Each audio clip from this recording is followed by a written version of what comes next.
but the fridge holds the snacks. Yeah. Let's go. Is there anything good in the snack?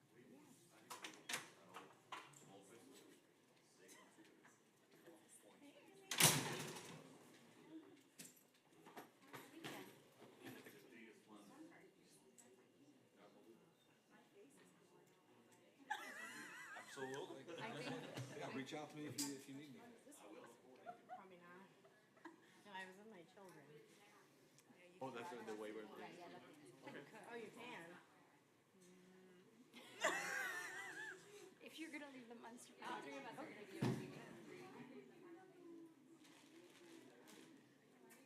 I don't have children, so I only left her unsupervised on the day. That is I was very well behaved.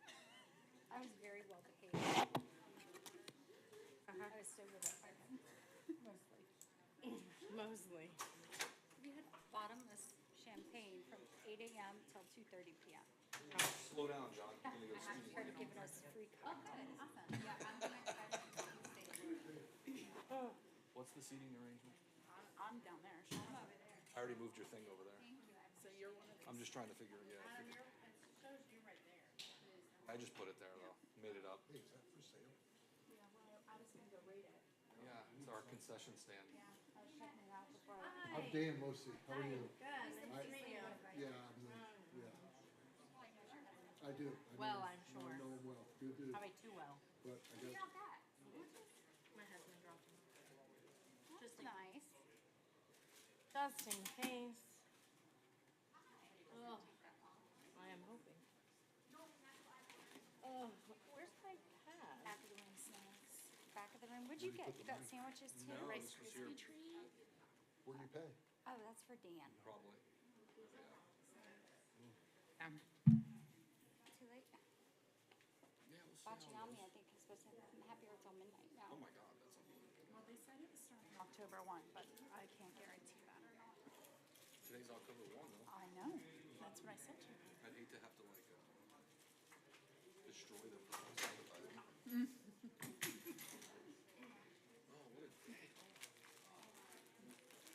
Oh, what a day. How are you?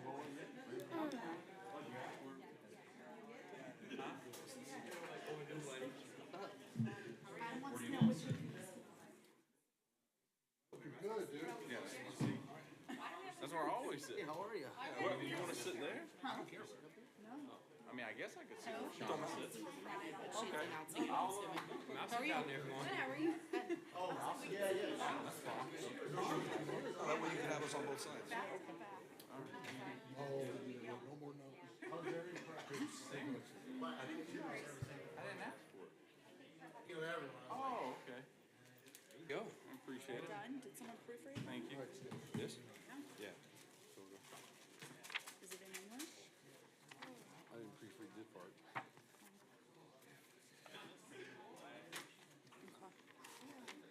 It's the last one. Rob. Just a lot of information.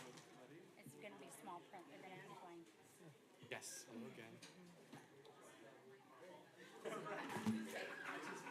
Man, organic gummy bears. You opted for the middle seat, huh? I did bring down, there isn't a lot of stuff to sign, so I didn't know what. You already have it?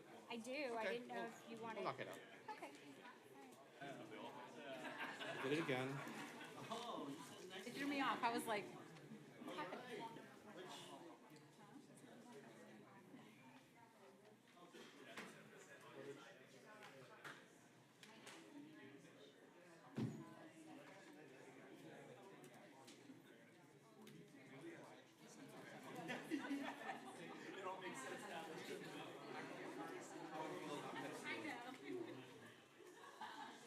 proclamation. Yeah. It's for you to sign and then for Commissioner Turkin to sign because that's the animal one. The animal one.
Time's the 6 o'clock meeting start?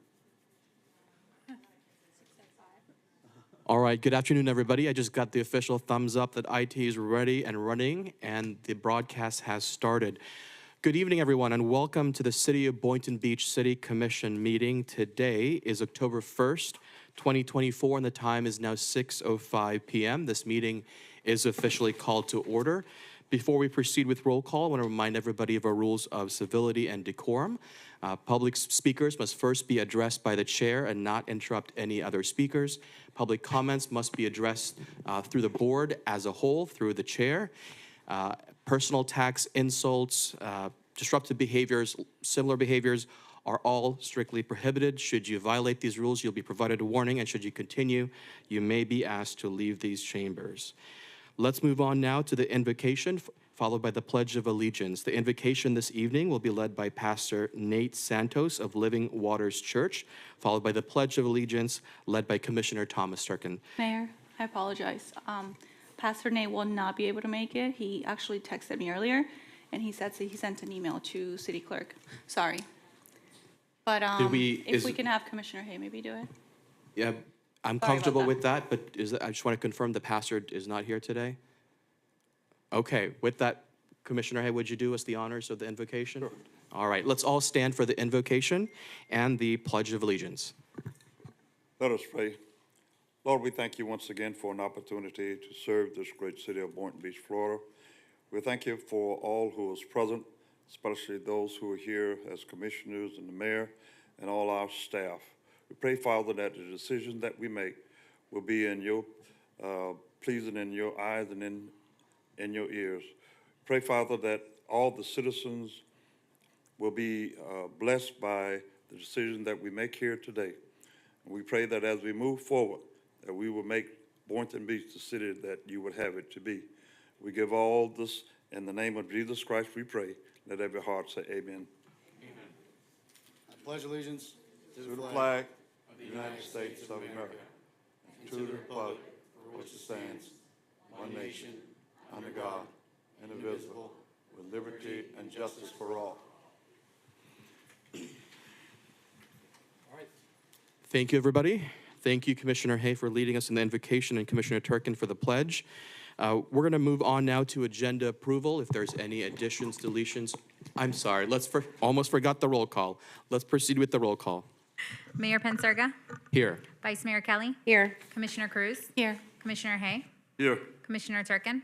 Present. Mayor, you have a quorum. Thank you so much. Now to the agenda approval. If there are any additions, deletions, or corrections to the agenda, let's begin on my left with Commissioner Turkin if you have any requests for consideration. One thing I want to do, I saw an email from Adam in regards to the mall. I think if that sale does happen, I think it's going back in the market. I want staff, if it's okay with my colleagues, to reach out to that potential buyer so that maybe we can have a workshop with the community, with those private entities, and give the city a chance to talk about what they'd like to see there.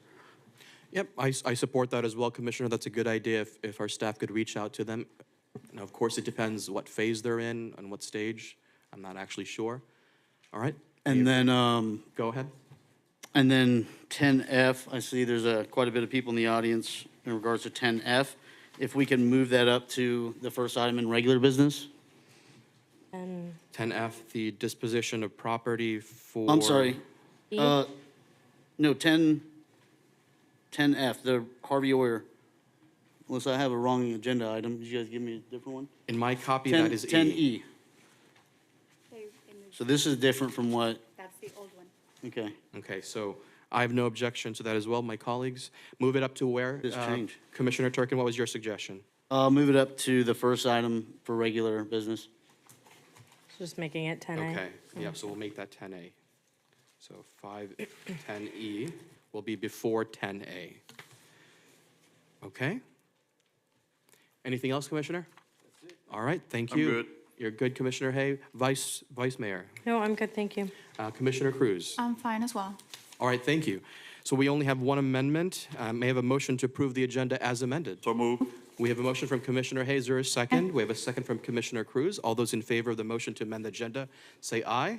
Aye. All those opposed, motion passes unanimously. The agenda is approved as amended. We're now going to turn to Section 2, informational items by members of the City Commission. Let me turn now to my right this time, Commissioner Cruz, if you have any informational items. I just wanted to give a quick shout out to the Boynton Bulldogs for winning the Boynton Bowl. They did a really great job last night, and also to the cheerleaders for cheering them on. And I don't have any disclosures for today. Thank you. All right, thank you. Vice Mayor. Thank you, Mayor. No, I do not have any disclosures. Thank you. All right, thank you. Commissioner Hay? I'm good. Commissioner Turkin. With that, we're going to move on to the next portion of the agenda, which are announcements, community and special events and presentations. The very first item is a proclamation for Hispanic Heritage Month. Commissioner Cruz, would you like to read the proclamation into the record? Sure. Thank you, Mayor. All right. Thank you, everyone in the audience, for being here for this proclamation. Whereas Hispanic Americans present a wide range of nationalities and backgrounds coming from diverse locations, including Central America, South America, the Caribbean, and Spain. Whereas Hispanics of every race, class, and multiple nationalities have made historic contributions to the growth and strength of Palm Beach County. And whereas Hispanics continue to enrich our nation's character, shape our common future, and affirm the narrative of American unity and progress. During National Hispanic Heritage Month, we celebrate culture, honor the invaluable ways Hispanics contribute to our common goals, and work toward a stronger, more inclusive, and more prosperous society for all. Whereas, in celebration of Hispanic Heritage Month, we honor the contributions Hispanics have made in the city of Boynton Beach, and we highlight an important part of the diversity that keeps our community strong. Now, therefore, be it resolved that I, Commissioner Angela Cruz, and Type and Surga. of the city of Boynton Beach, hereby proclaim September 15th, 2024 through October 15th, 2024 in the city of Boynton Beach as Hispanic Heritage Month. Thank you. Thank you, Commissioner.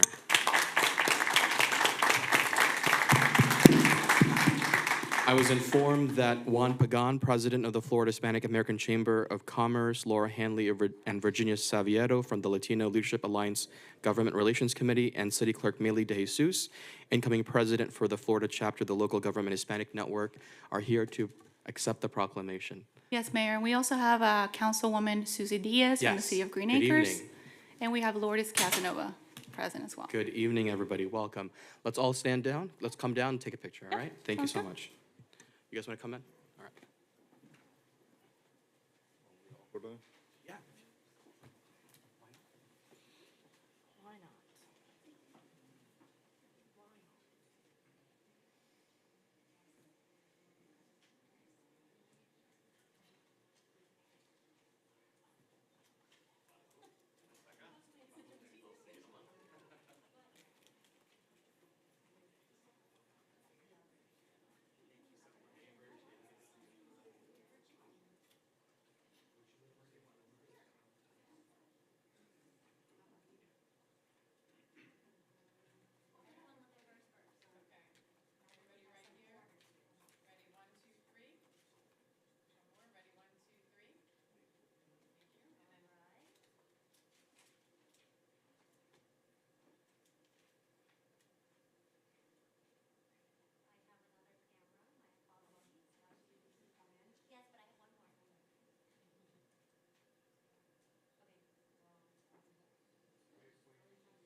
We're going to say a few words. Right, please do. Yeah. Good evening, everybody. Oh, Mr. Buenas tardes, buenas noches. Juan, on the mic, please. Oh, you want me to do? I don't need a mic, but you can tell I don't need a mic, right? And this same. Thank you very much. If you look, I've been a resident of Palm Beach County. We don't want to talk about age, but it's over 35 years already. When I moved here, my company transferred me here over 35 years ago. The Hispanic population in the whole county was not even 5%. Today, as we move forward, according to the 20 census. If you could speak to us, they can hear you. Okay. According to the 2020 census, the Hispanic population was 24%. And, but reality today is over 30% in the whole county that is about. But this is not about, Hispanic or not Hispanic. It's about how do we get together, how do we work together, how do we help the community? And that's what it's all about. So guys, we're looking forward to work with you. You're part of our Chamber of Commerce, the Florida Hispanic American Chamber of Commerce. Fiesta de Pueblo, let me ask a question to everybody. Who is the Santa Claus of the Hispanic kids?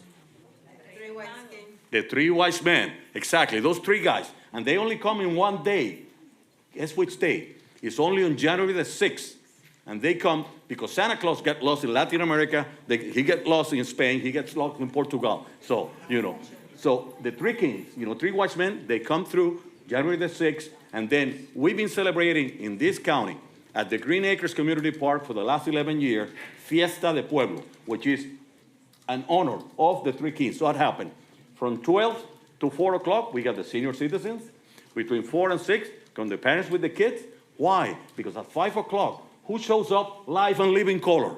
The three wise men, and they bring presents to the kids. It's 3 lines that the sheriff's office help us organize, 0 to 2 years, 2 to 4, 4 to 6. And then everybody gets a present, no return, no exchange. That's what you got. But again, it's about working with the community, looking forward to you with all of you. Thank you again. Muchas gracias. Thank you.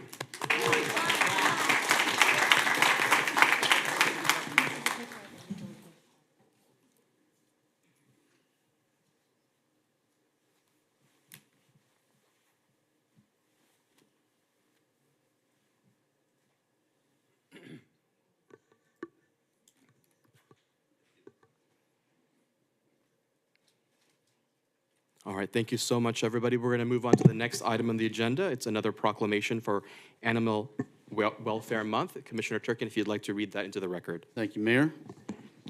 Whereas the welfare of animals is a vital concern for the city of Boynton Beach, Florida, and our community as a whole. And animals enrich our lives and contribute to our community's well-being and quality of life. And awareness and advocacy for animal welfare are essential for promoting the humane treatment of all animals, and whereas it is appropriate to recognize the month of October as Animal Welfare Month, and whereas through public engagement, the city of Boynton Beach seeks to encourage responsible pet ownership, support local shelters, and promote the importance of spaying and neutering, and whereas residents are encouraged to utilize our dog-friendly parks and participate in animal welfare events and initiatives throughout October to increase awareness and advocate for the protection of animals in our community. And whereas local organizations and volunteers play a crucial role in fostering compassion and care for animals, working diligently to ensure their safety and well-being. Now, therefore, I, Commissioner Thomas Turkin, and Ty Pensurga, Mayor of the City of Boynton Beach, Florida, do hereby proclaim October as Animal Welfare Month. In witness whereof I've unto and set my hand and caused the seal of the city of Boynton Beach, Florida, to be affixed at Boynton Beach, Florida, the first day of October, 2024. All right, thank you. And do we have Ms. Weinberger present to accept the proclamation? Come on up. And if you'd like to say a few words about the great work that you're doing, we would love to hear about that. I'd like to hear from the Great Dane.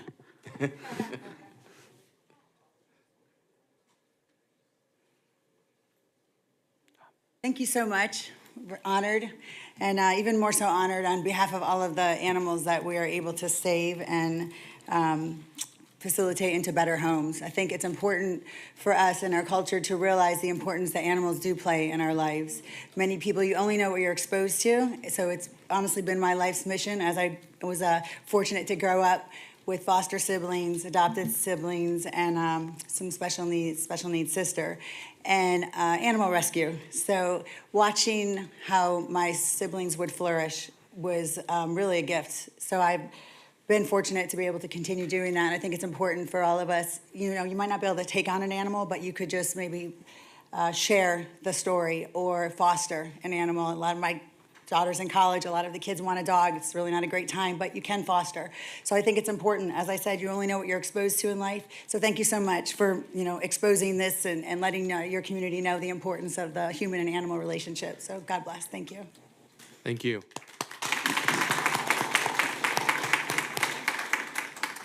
Do you guys want to come down? Or? Yeah, why not? I did it for one. You guys want to go? Okay. Okay.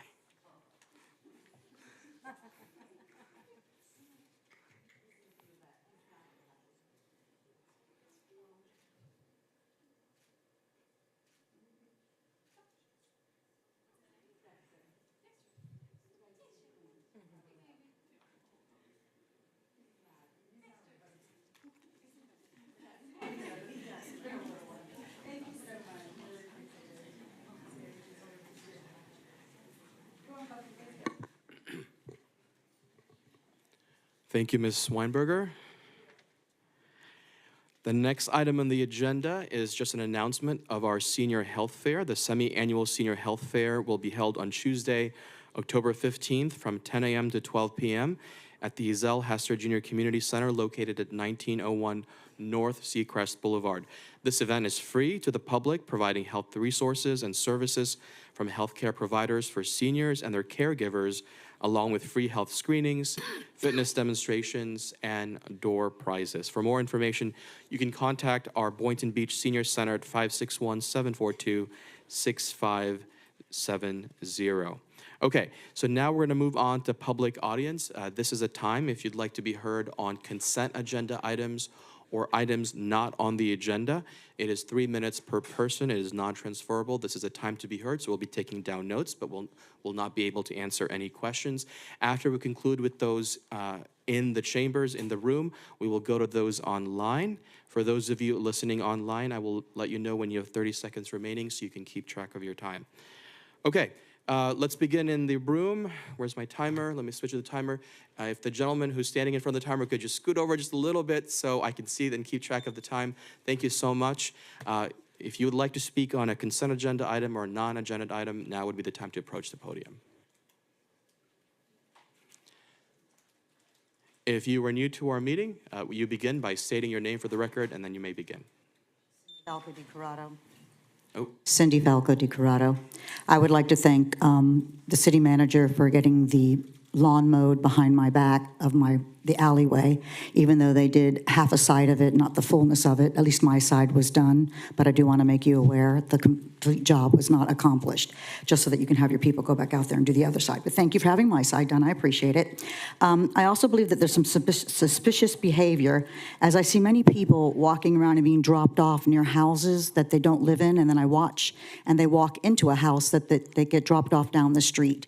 As you know, we have a large problem with sex trafficking here in Boynton Beach, and we have a large problem with also these immigrants coming in. I believe that they are here, and they get special privileges, or they're not being searched out due to the fact that there was an accident just today on Seacrest, right in the kids' zone where the children are walking, and the people jumped out of the car and ran. That happened once before, and my house was filled with a whole bunch of police officers next door and all around because the guy jumped over the fence and was hiding. This is becoming a real problem in Boynton Beach. We have a lot of car crashes with people who are illegally driving, and they're leaving the scenes of the crimes, and people are being harmed. Now, I know that we talked about having these camera lights. Well, the camera lights don't save children. The camera lights only make money. They don't do anything else to help these children. So the red lights are not going to work. The cameras are not going to work. We need the people staying in position so that we can catch people who are harming and possibly causing accidents where children are. Again, this was in a child's school zone. I also want to bring up again that I see that Mr. Gene Whitey's still here. I feel like it's a personal attack on me because I was attacked here in this room, and I see that he continually gets to sit here up front. And again, he abused me when we talked about sex trafficking. I was at the podium earlier that day speaking about that, and then I was physically attacked by him.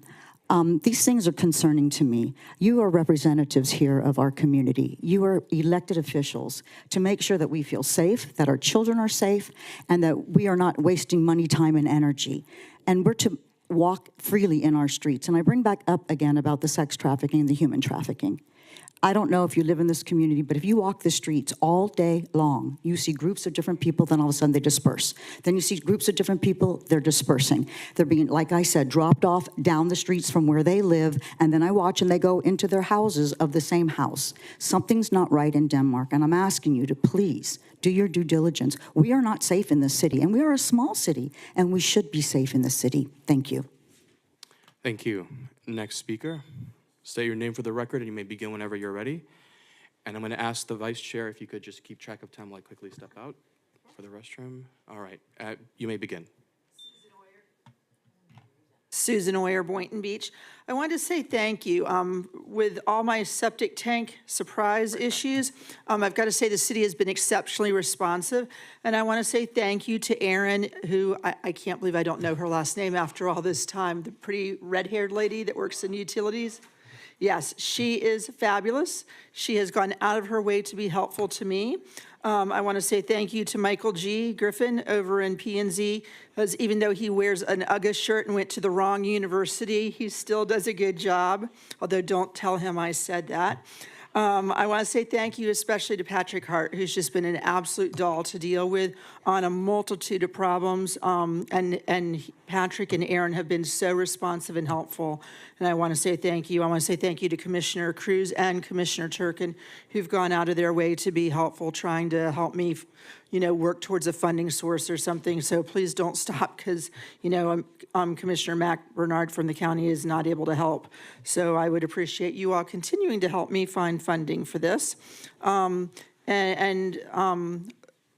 Thor, am I saying his name right? Thorley Johnson was very helpful and friendly and got back to me and gave me a whole lot of information last week. I wanted to let you know how very thoughtful and kind it was of him to pull extra information for me. I can never remember the kid's name who's up at the front in the P&Z office. His name begins with an E. Young, African-American, super nice, love him. Can never remember his name to save my life. That's on me, not on him. He was especially helpful this last week when I was in there. And of course, I can never say enough fabulous things about Jay, who's my favorite. Oh, no, not my favorite. He's now my second favorite employee in the city, because my favorite employee is Info, our newest employee in the fish tank. And so I want to say we really need to get a live feed on him and have TVs in all the public-facing areas, so when people are getting irritated and grouchy, they can watch the fish and calm down. So let that be my suggestion to you. And I want to remind everyone, this Thursday is the Boynton Beach Business Owners Brews, Business Owners Over Brews social from 5:30 to 7, and that's at The Board Latina. Thank you. At 1500 Gateway, it's open to everybody. Please come by. I understand Adam's coming, because the whole chamber is all excited that you're coming. So thank you very much. I figure if I'm going to bash you every once in a while, I need to say some really great things. And again, Info gets my vote for Employee of the Month for being so cute. Thank you. Thank you, Sue. Vice Mayor, if I may, it looks like the item regarding the boat ramp does not include public comment.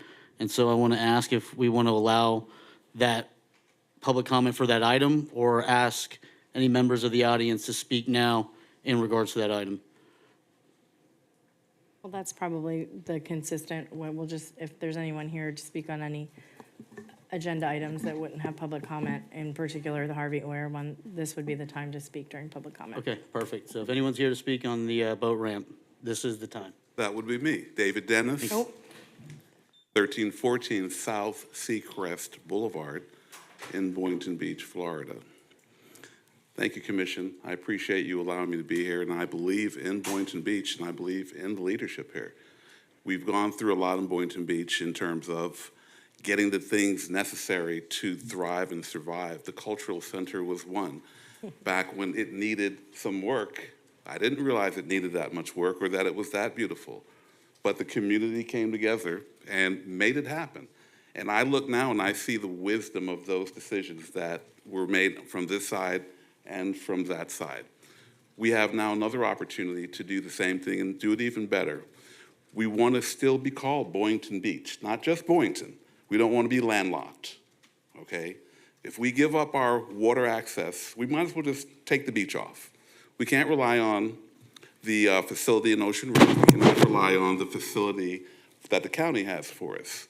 We do have property here, and we need to keep that open. That has ramifications for families, industry here. We're known for our fresh seafood here. We're known for these things.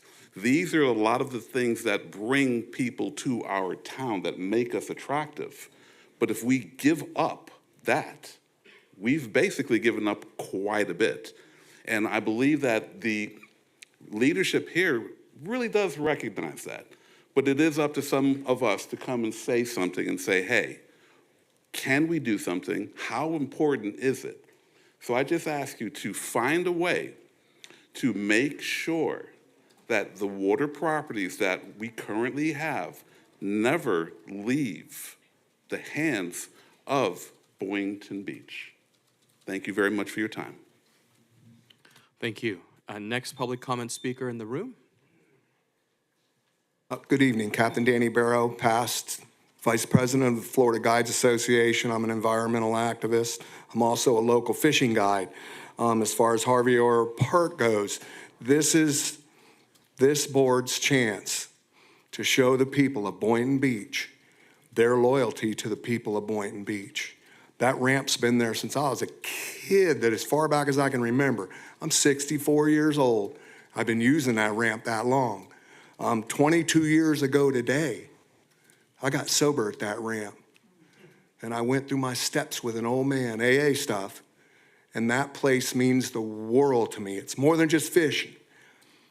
This is your chance to prove to the people your loyalty to them by doing something to guarantee that boat ramp never goes anywhere. And the fishermen, trust me, love you for it. And the people that vote for you, they love you for it. So please make the proper decision, and thank you very much. Thank you.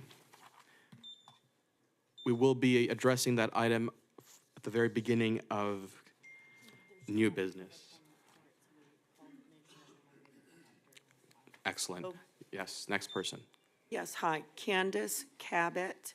I live in Boynton Beach, and I would like to bring up and encourage, we need speed bumps on our street. I see some Boynton Beach streets have them and others don't.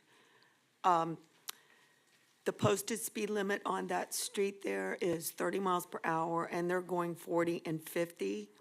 And about a month ago, I had to come in and lodge a complaint regarding a bulk pickup driver. I motioned for him to slow down. That big truck was something to see barreling down the street. And I was given the finger, so that's why I had come in to lodge a complaint. But my point is, it mostly regards the little animals out on the street. A lot of people let their pets out, which isn't maybe appropriate, you know, because not everyone has a fenced-in yard. Pets are getting killed. And I did see that some streets had speed bumps and others didn't, and I would really like to have speed bumps put on our street. I don't know how to go about that or who to speak with, but it's important. I've been watching the traffic, and it's not one or two cars daily. It's more than that. And I found myself getting angry and kind of stepping out into the street to motion to slow. And I get all different kinds of responses, but that's another story.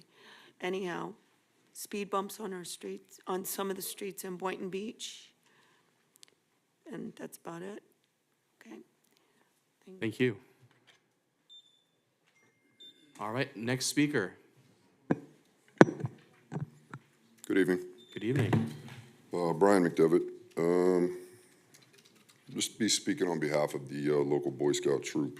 Friday, September 20th, members from our local Scout Troop 296 participated in a memorial event at Veterans Memorial Park, honoring POWs and MIAs, those missing in action. So it was an all-night vigil. It was conducted at the park. It was a presentation of colors, playing of taps, and a 21-gun salute performed by a local veterans organization. Really nice event. Had a few hiccups during the event. Some of the lights weren't working. Reached out to our city manager. He put Kevin Ramsey on it. Weren't able to get the lights working, but Kevin got some of his people from facilities to come over and put up some portable lights. So it was really wanted to send a shout out to those guys for coming out and helping us with that event. And Vice Mayor Kelly also attended the closing ceremonies that morning. So the event, the kids would go around to each memorial once an hour, and they would do a reading about different wars that have occurred all over the world that veterans participated in. Really a successful event. Kids kept vigil all night, stayed there from 8 p.m. to 6 a.m. the next day. All in all, it was a success. It's marred by one incident. About 1 a.m., a vehicle began to circle the park, and it came to the attention of the parents that were there, the other scoutmasters, and the vehicle circled that event for nearly 2 hours. Then eventually the occupant of the vehicle got out, and it was none other than our own village idiot, Ernest McNolly. That'll be the only personal insult, okay? I think it bears on this board hearing about this because McNolly occupies more resources than he ever should. He calls our dispatch constantly. There are literally hundreds of calls that he places, frivolous nonsense, on a very regular basis. He doesn't seem to want to live here, and he's had negative interactions with nearly every employee that you talk to him about. Every single one. Just ask around. Not just PD, not just FD, building facilities, everyone. Everyone's had negative interactions with this guy. So I think it's important for us to call this person out at this point and say, if you don't want to be here, then leave. There's nothing keeping you here. Leave this city. All right, there's lots of people that want to make it a nice place to live. It's time for you to go.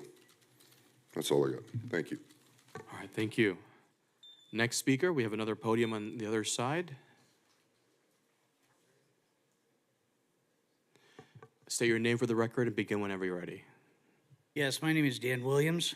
I'm a business owner in Boynton Beach. I want to talk about the public boat ramp, the park that's there. It's kind of important that we see the future and the actions of today, what they can lead to with regards to development in state and municipal parks. These are green spaces that we have very little left of. Okay, we need to protect them. You guys are the forefront of that.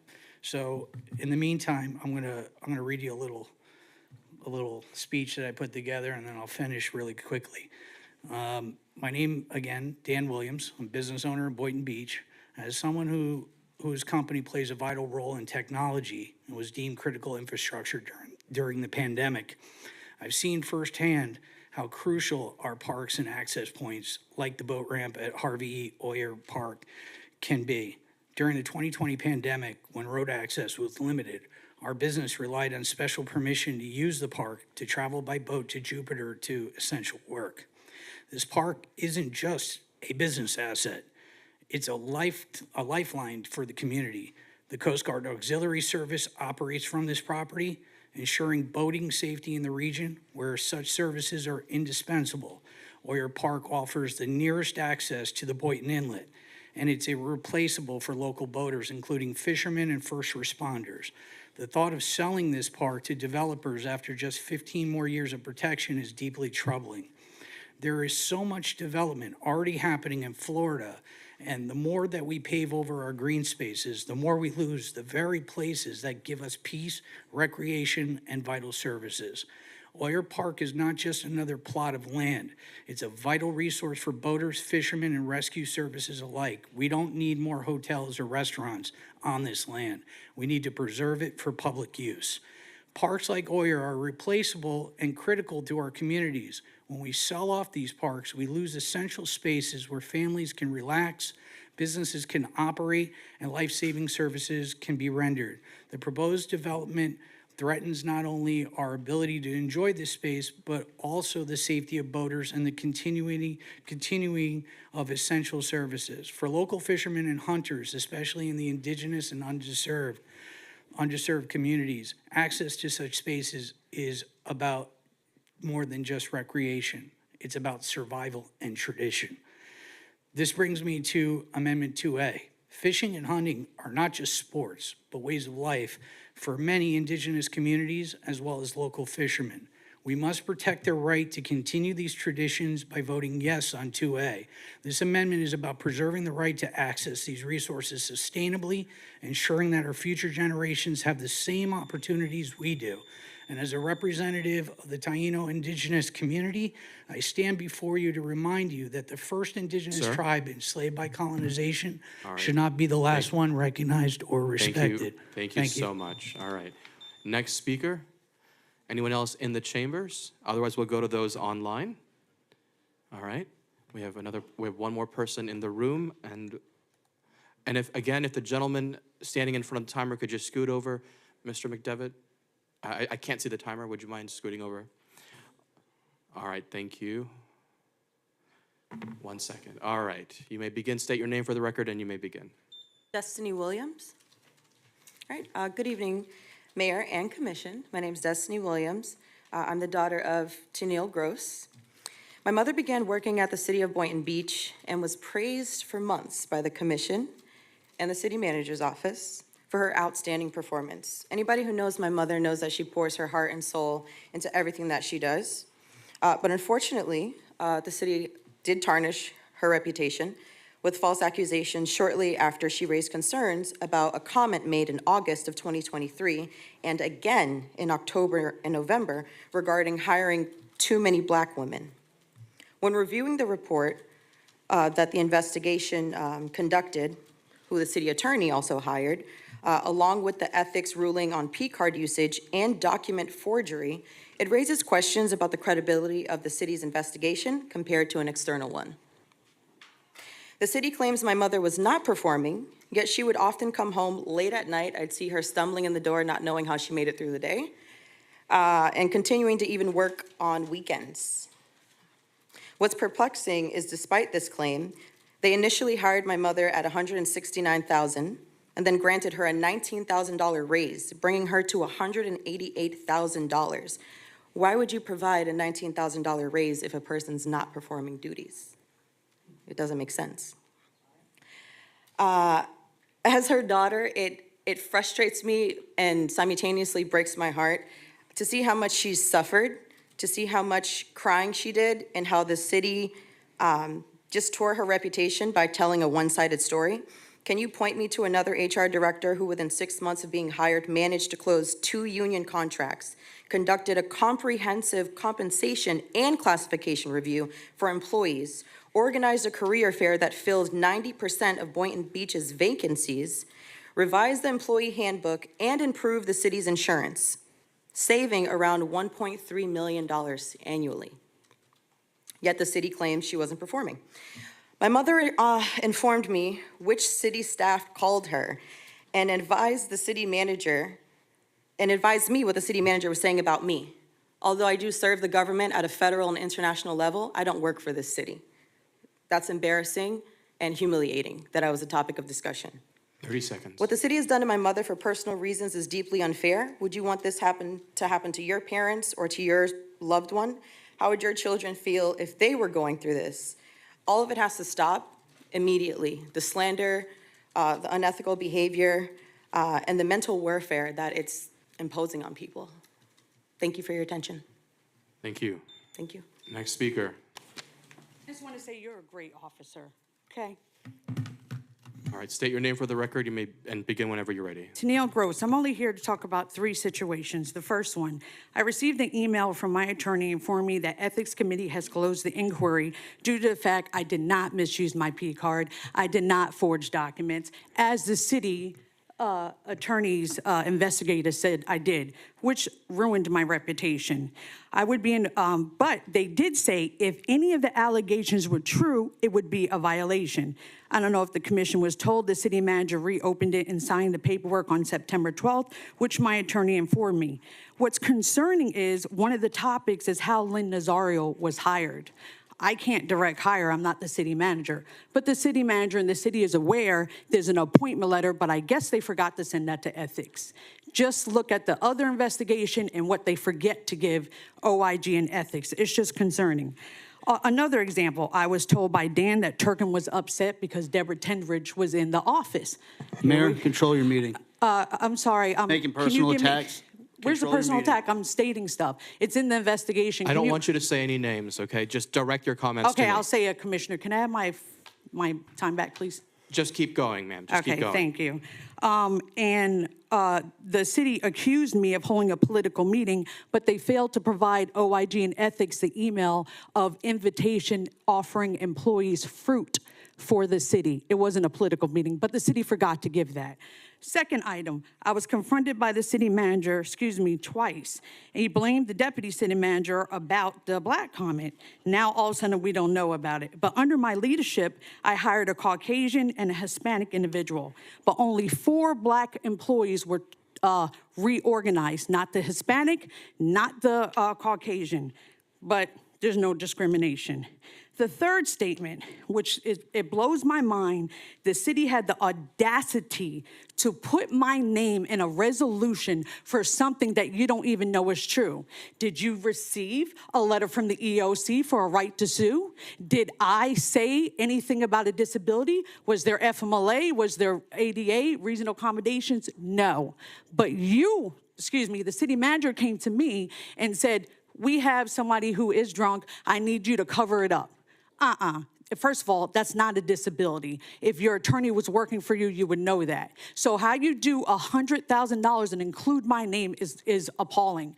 So let me just say, I'm done being on the defense. I'm on the offense. This is your notice that you're being sued, and I'm personally suing people for slandering my name, and I'm tired of it. My public records requests are not being answered, so I want all text messages, emails, WhatsApps with Turkin, ACM, DCM, the city attorney, and Temple, all of it, and emails.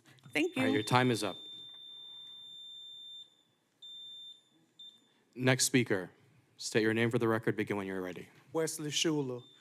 I don't know. And actually, sir, before you begin, I just want to remind everybody, please address your comments to me through the board or through me for the board, okay? All right, continue. Wesley Schuler. It sounds like to me it's a lot of corruption going on. And we don't know where the end and the beginning going to be.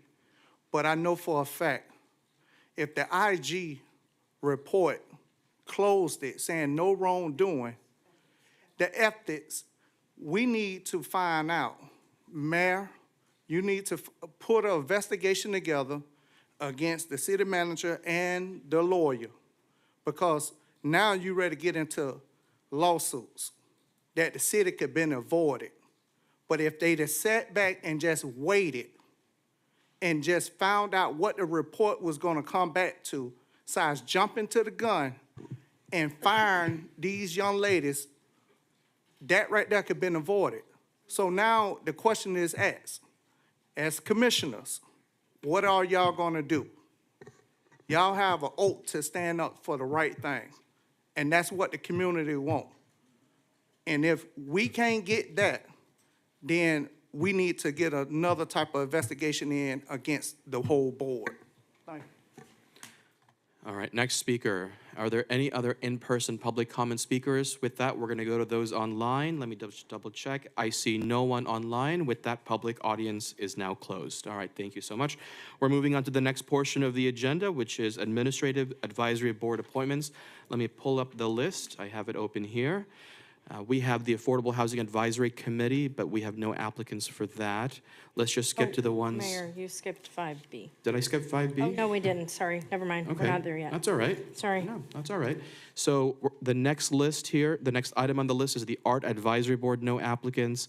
Building Board of Adjustments and Appeals, no applicants.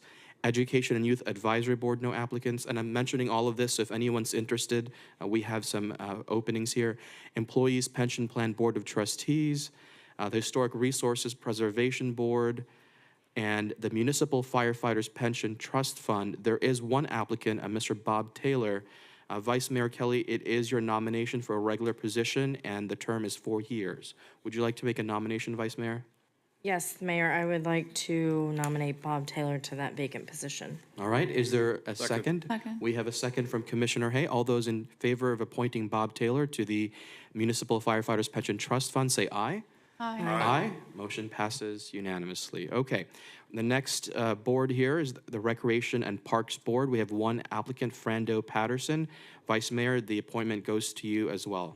Thank you. I would like to nominate Frando Patterson to that vacant position. All right, is there a second? Yeah. Second from Commissioner Cruz. All those in favor of appointing Frando Patterson to the Recreation and Parks Board, say aye. Aye. Aye. Anyone opposed? Motion passes unanimously. Senior Advisory Board, one applicant, Cheryl Ryder. Commissioner Turkin, it is your nomination for the regular position. Move to nominate. All right, is there a second? Second. Second from Commissioner Hay. All those in favor of the motion to appoint Cheryl Ryder to the Senior Advisory Board, say aye. Aye. Aye. All right, motion passes unanimously. Okay, that concludes the Advisory Board appointments. We're now moving on to 5B, discussion regarding adding a sister city from Ireland. Vice Mayor, this was your request. Would you like to open it up for us? Thank you, Mayor. Yes, I have been having conversations with Jeannie from Sister Cities about what other, what other countries we would like to try and partner with through Sister Cities International. And Ireland came up. It is a country that we have family from. I know that the mayor also has family connections in Ireland, and we thought that it would be good to start that discussion on what city in Ireland or county, because Ireland does have a lot of small towns and villages, but counties kind of cover a little bit more land and building and corporations and that sort of thing. So we started that conversation, and we're looking at a couple of different county options and just kind of looking for some direction. I know Jeannie is here as well as Stephanie from Sister Cities, and they would be happy to come up and kind of discuss the process. I know the last one was a little bit different that we did, so maybe discuss the process on moving forward, what Sister Cities does, because my understanding is that we take a back seat to the process, and it's really more Sister Cities. So I wanted to invite them to come up and kind of go over that with you. All right, excellent. Good evening to both of you. Excuse me, I'm a little hoarse. So, yeah, we're really excited Could about... you say your name for the record? Oh, I'm sorry. Jeannie Hevelin, President, Boynton Beach Sister Cities, and... Stephanie Coliani, Vice President. So we're really excited about a sister city in Ireland. Stephanie and I have been doing a lot of the events, the city events, just promoting sister cities, and every time we mention Ireland, everybody lights up and says, ooh, let us know when we're in. So Vice Mayor Kelly was, or identified that she had contacts over there. That's usually how a sister city starts. The process usually begins with some kind of a personal contact. Years ago, with China, it was somebody that worked for the city had adopted from China, made some contacts. With Finland, it was some contacts we had made here in the Finnish community. In Italy, it was a local artist, a very well-known artist, who had been to Farindola and wanted to create some more artistic exchanges. With Haiti, obviously, our connections with the Haitian community here. So we're kind of leaning, I think, a little on the Vice Mayor to be our Irish contact. And Mayor, I don't want to exclude you. I understand you have family. So the first step is kind of establish that contact, have that contact put together a small group in whichever city we identify.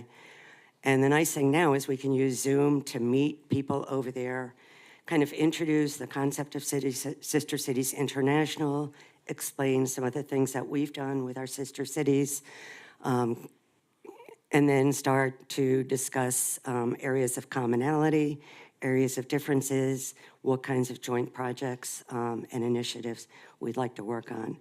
Then the fun part is we send delegation over to personally meet. We obviously want to see the city before we would do anything official. they would want to send a delegation here to meet us, and then we can proceed with asking for your approval and to officially become part of Sister Cities. So that's very briefly the process. And if I could ask, Vice Mayor, did you already have a particular city or county in mind, or maybe a list of them? Sorry, we had, we met and we did discuss, there's a couple, there's County Donegal, which the city of Donegal is, kind of matches us, the population, as far as the population goes. They currently have another sister city, but it's not in Florida, it's in Missouri. So I have a phone call set up with them later on this week to see what the interaction is with Missouri, and if they're not very active, it might be something that we look into as being a possibility. The other one was County Mayo, which is another kind of larger county that encompasses some coastal areas as well as some rural areas too. So those were kind of the two that we were throwing around, but you know, obviously Sister Cities is open to any suggestions as well. We also look at access for travel. Is it a city that's easy to get to from a major airport? We've made that mistake in the past. Sounds good. And if my colleagues have any questions for Jeannie or Stephanie or the Vice Mayor, now would be the time to have that discussion. Or suggestions, you have family in Ireland. I'm not Irish at all. All right, sounds like there's no questions. For me, I just want to know what the next steps would be. I know you're going to have that phone call. Maybe we just need to have a follow-up conversation next meeting on what you find out.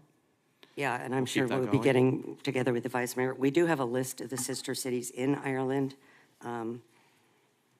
Okay. So kind of a starting point. So what we'll do is, after my phone call, I'll get with Jeannie and Stephanie and see what then the next steps are. And then when we have some information, we'll put it on the next agenda and report back All whenever right. that comes. Sounds good. Okay. All right. Perfect. So Thank just you, work with ladies. staff to do that. Thank you, both of you. Pardon? I said thank you to both of you. Yeah. Thank you. We're moving on to the next portion of the agenda. It is the consent agenda. Are there any items that my colleagues would like to pull from consent? Yes, Commissioner Hay, which item?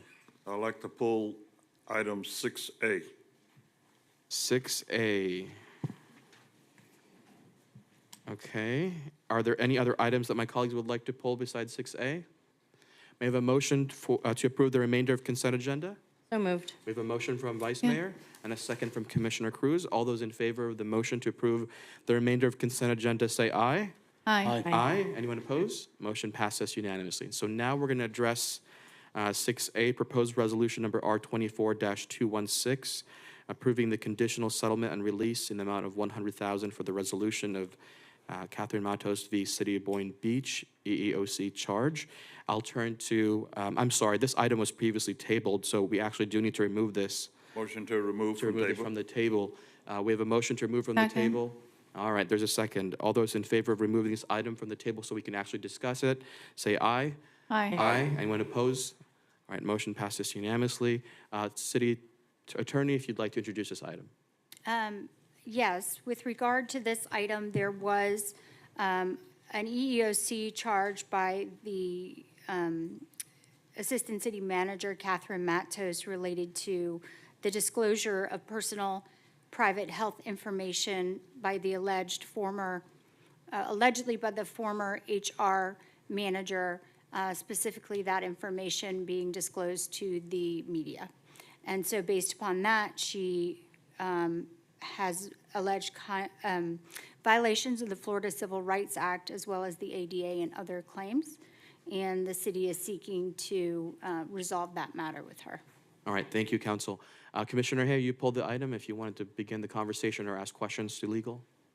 Yes, back on September 23rd at our last meeting on Monday, I have the same question that I had then.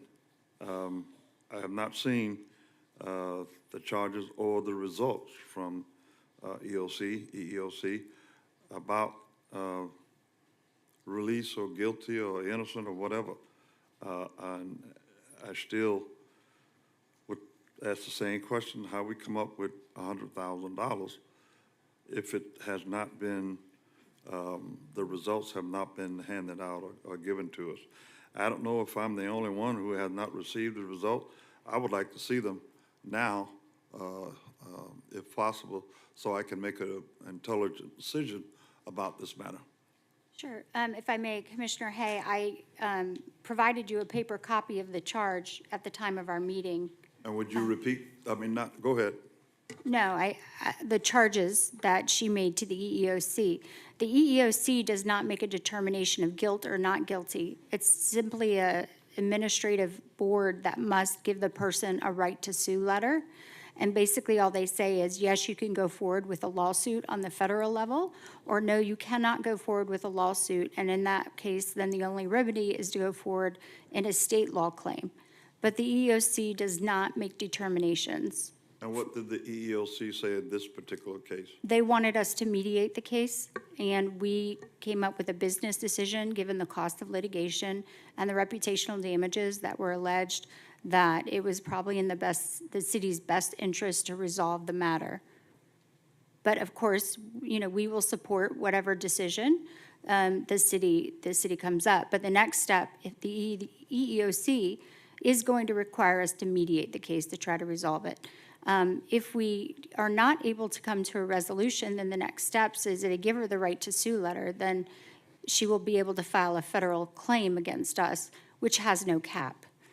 And if not, then if they do say, no, you don't have a right to sue under a federal claim, then she can sue us under the violations of the Florida Civil Rights Act, which is in state court. So in simple terms, you're telling me that the EEOC gave the green light for her to sue the city? They have not given the green light either way. They can only give the green light to sue in federal court. It doesn't preclude her from bringing a state court cause of action.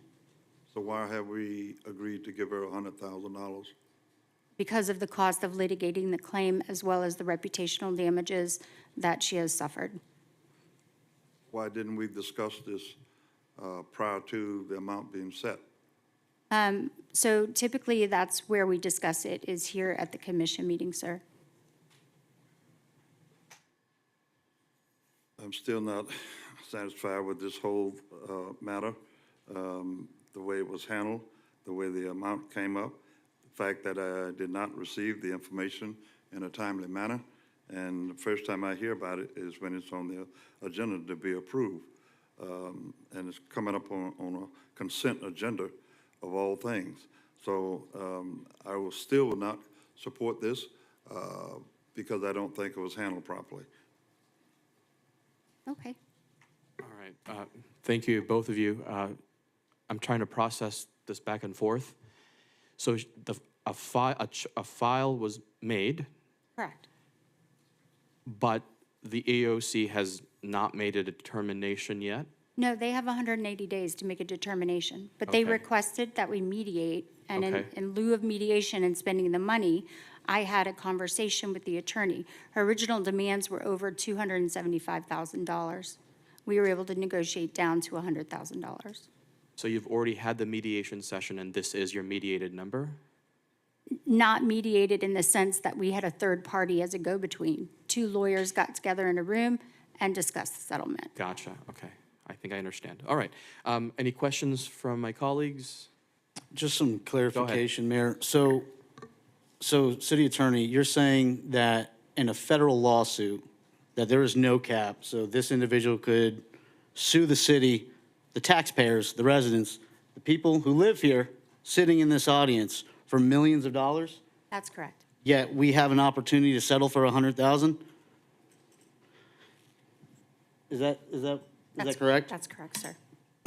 I mean, unless there's some politics involved or some type of personal interest involved, I'm going to do what's best for the city, and I'm going to save our taxpayer dollars.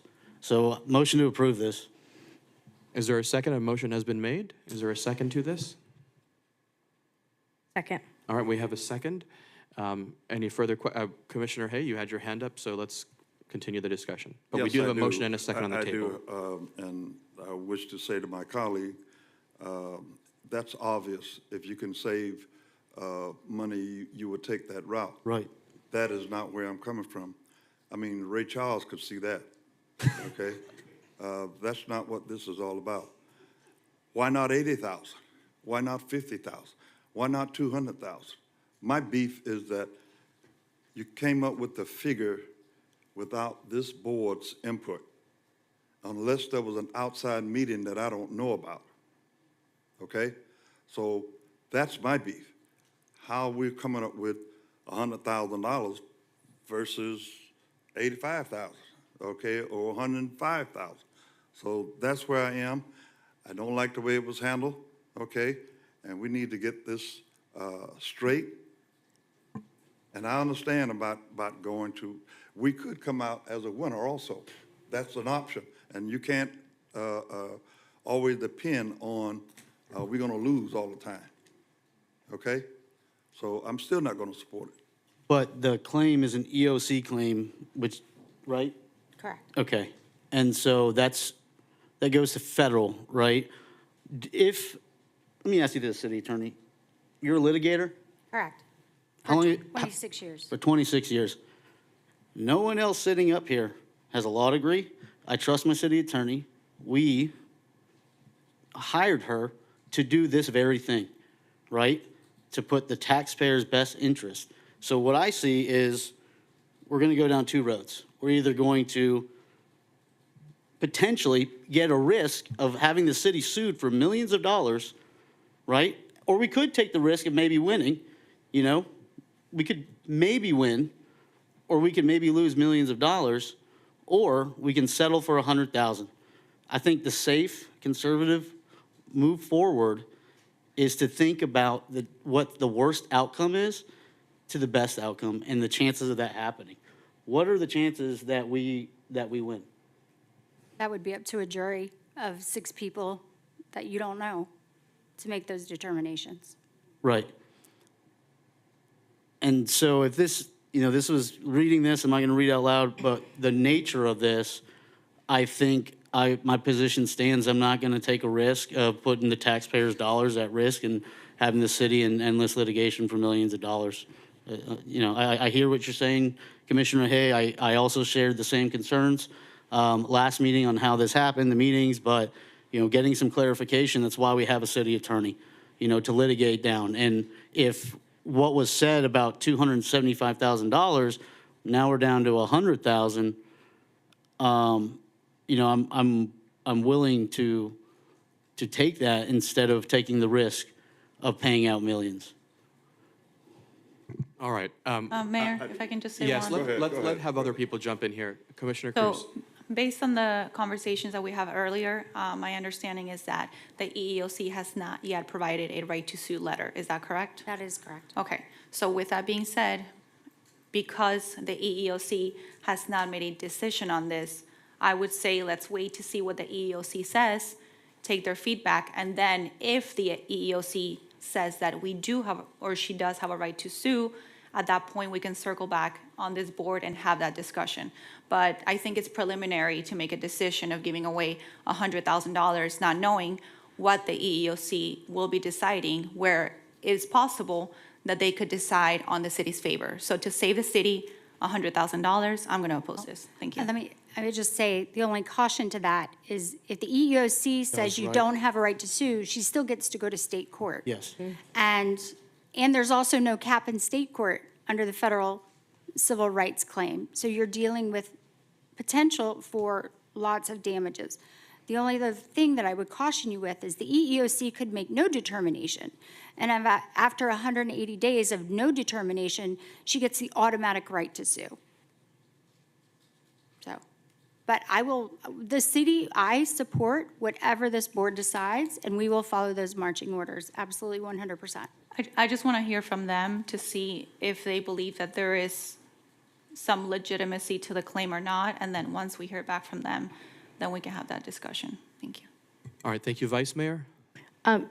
City Attorney, the EOC, though, did recommend that we mediate, which basically what they're requiring is before they move forward with any sort of determination, that the parties get together and try to resolve it without going to litigation, because what will happen is that it will go into litigation, and whether we win or lose, we will pay hundreds of $1,000s of attorney's fees because we will have to hire outside counsel to handle this case.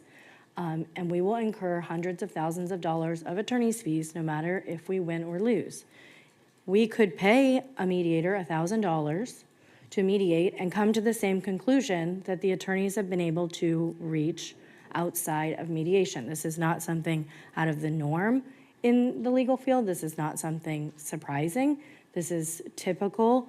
When we're up against a mediation, the attorneys get together and they try and resolve the case without paying $1,000 for a mediator to come in and muck everything up. So waiting for the EOC, although I completely understand, and I had this conversation with the city attorney, and I said, you know, conversations should have been had along the way, privately with each one of us, so that we knew the procedure. And I think going forward, things will change in the back end so that we're all in the know, so that something like this doesn't come on consent agenda. But you know, we've given the authority for the city attorney to negotiate on our behalf and to protect, just like Commissioner Turkin said, protect the residents and our tax dollars. And so if we don't mediate and we don't resolve this and we don't move forward, she won't just give up and go away. This will be something that will go on for years, and it will be costly for everyone. And so, you know, it is the right thing to do to resolve this and to mitigate our damages, because this is not something that is going to go away. And so those are my thoughts on this. And so I would just caution that if we don't move forward, then we will be hearing about this for many years to come. So, thank you. Commissioner Hay, and then we'll come back to Commissioner Cruz. One last comment on this. You call out my name, Commissioner Turkin. I just want to say you're very selective in your support of our attorney. Yes, you did. But I want us to look at this long term also. The boat has already left the dock in terms of there's a line form on suing this city, left and right. And what we decide here needs to be handled very carefully. And so that's why I'm saying until I receive the results, I'm not going to move forward with this, okay? And that's where we need to take a good look at what we're doing here, because it has long-reaching tentacles in the future of the city of Boynton Beach. Because if you really look at it, I'm not going to name names, but there are several people just waiting to sue us. And so I just say to us, let's make sure that we're doing things decently and in order. Thank you. I'm going to just say I support your comments, Commissioner Hay. I think that, you know, in order to sue someone, you have to have standing. And in order to have standing, there has to be a reason where a judge or a court decides that you have the right to sue. According to the EEOC has not yet stated that this individual has standing or the right to sue the city. If we go down this path, it could be a dangerous path where we could be opening up the city to potential future liability where anybody could make a claim. And as Commissioner Hay said, get in line and say, well, the city did this to me allegedly, maybe have not enough evidence for the future people that might try to sue the city. And then if we're setting this precedent that we're just gonna pay people off, it's going to provide an opportunity for people to line up without enough evidence or standing to sue in order to get a quick payoff from the city. So again, I'm more than happy to have these conversations once we hear from the EEOC, which is a legitimate entity. If they believe that there is standing, then at that point, I'll be more than happy to have that discussion with this board and with our city attorney And that's all I'm going to say. Thank you. Thank you, Commissioner Mayor, Turk. thank you, Mayor. The word precedent was used, setting precedent. Have we ever settled before? Has the city ever settled litigation or settled any claims before? Yes. Okay, so there is no precedent set, let that be clear for the record. You know, this is a common practice, and, you know, this is my position, and I just ask that if, you know, if we do start incurring costs, please give me what those costs are, especially when it reaches up over 100,000. Thanks.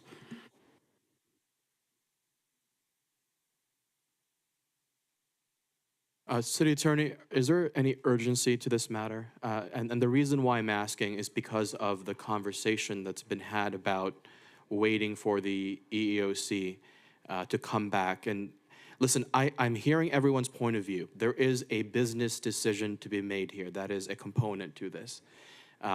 My worry, and I think Commissioner Cruz, I think that may have been you who touched on it, is that if someone just files a charge without seeing anything more than that, well, will there be other people who file charges and then we settle right away?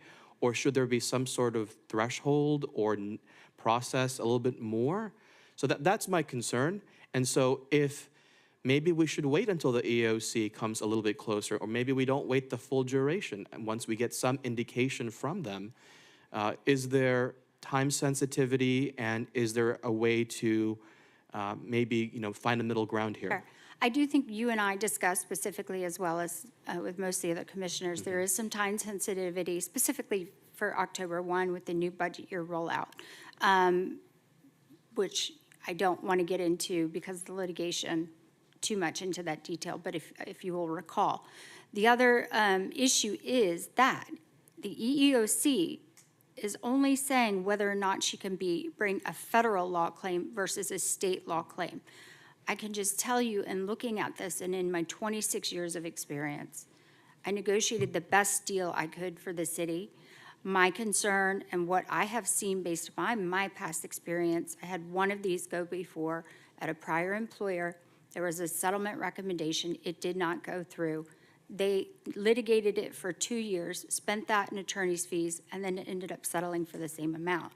The other concern is if it doesn't go through, and the EEOC says you have the right to sue to go to run to federal court, she's not going to take $100,000 because the cost and value of her claim goes up exponentially. So those are my concerns. But again, I will do whatever this commission desires and whatever is in the best interest of the city as this commission deems fit. And do you have a plan in place should the commission not move forward with this? Then we will have to litigate, Okay.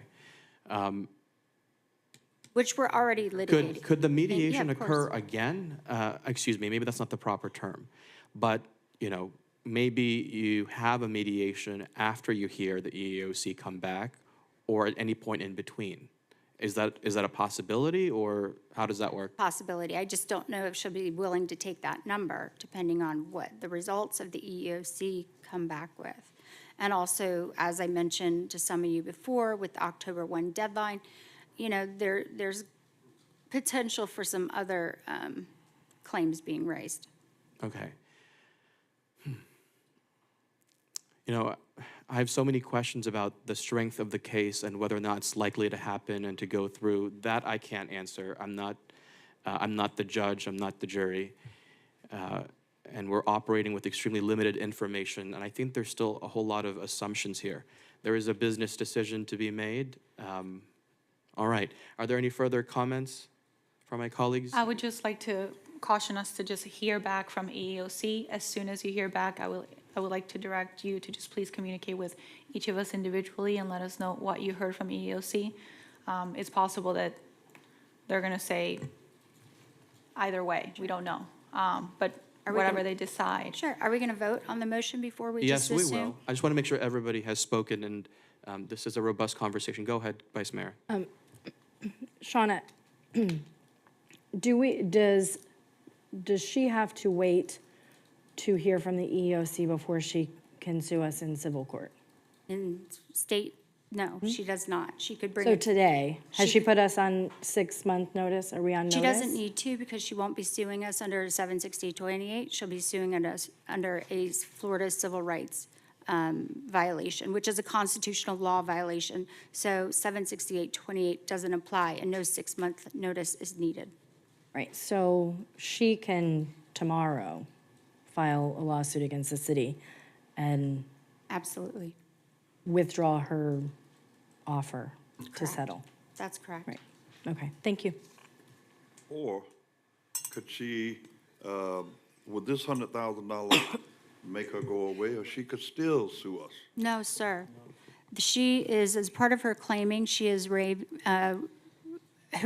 and as one commissioner brought out, from the beginning of the time of this earth, all potential claims against this board, against all employees, against anyone, she is releasing that, all attorneys' fees and costs, but not just with regard to these claims that she's alleged, but with regard to any potential claims that could be discovered now or in the future.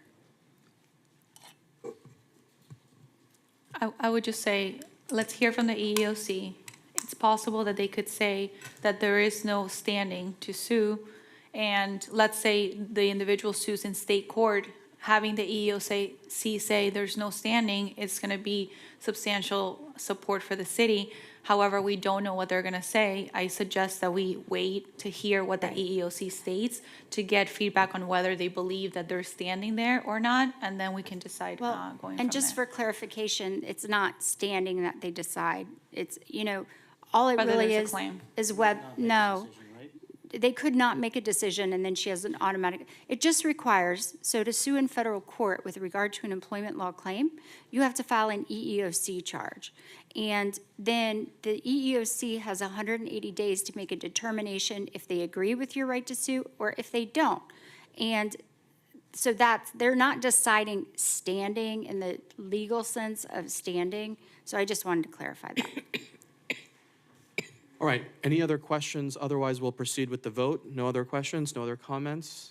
Okay, so the motion before us was to approve item 6A. There was a second from Vice Mayor Kelly. I'm going to call the vote.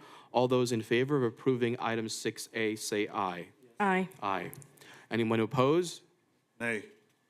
And we have 2 nays. The motion passes with 2 members dissenting, Commissioner Hay and Commissioner Cruz. All right, we're going to keep moving forward. Thank you so much for the conversation. We're going to keep moving forward to consent bids and purchases over $100,000. Are there any items under this section that my colleagues would like to pull? Any request? All right, seeing none, we have a motion to approve consent bids and purchases over $100,000. We have a motion from Commissioner Turkian. I heard the second from Commissioner Hay, maybe. All those in favor of approving consent bids and purchases, say aye. Aye. Aye. All right, motion passes unanimously. All right, so we are now moving on to public hearing. This is proposed ordinance number 24-018. It is a second reading. Maylee, let's begin the process.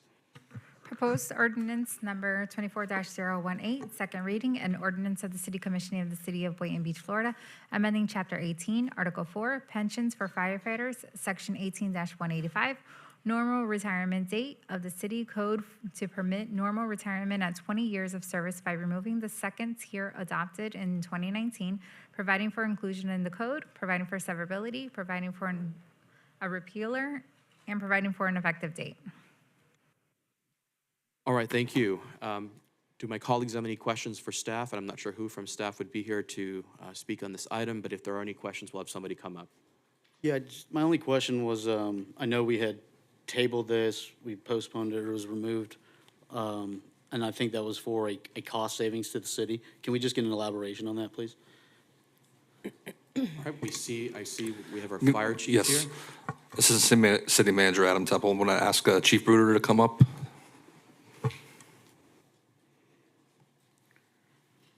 Good evening, everybody. Hugh Bruder, Fire Chief. Yes, Commissioner. In essence, what we found out is that if we had approved the item prior to October 1st, we would have had to pay additional funds. So by passing it tonight, now we get to move all of the amounts that we have to pay till next year. So it essentially saves the city about $247,000 approving tonight as opposed to approving at the last meeting. Perfect. Thanks so much, Chief. You're welcome. I know, Any other you're very questions? fiscally minded, so thank you for taking that in consideration and having the autonomy and taking the initiative to postpone that and keeping our residents in mind. Thank you. Welcome. Thank you. Anything else from my colleagues? Let's turn now to public comment on this item. This is specifically item 8A. If you'd like to speak on item 8A, now's the time to approach the podium. Seeing no one approaching the podium, let me look online. I see no one online, so public comment on this item is now closed. If there's no further conversation from my colleagues, I'd like to entertain a motion to approve. To approve. We have a motion Second. from Commissioner Hay, a second from Vice Mayor Kelly. Maylee, if you could please begin the roll call. Commissioner Hay? Aye. Commissioner Turkin? Yes. Commissioner Cruz?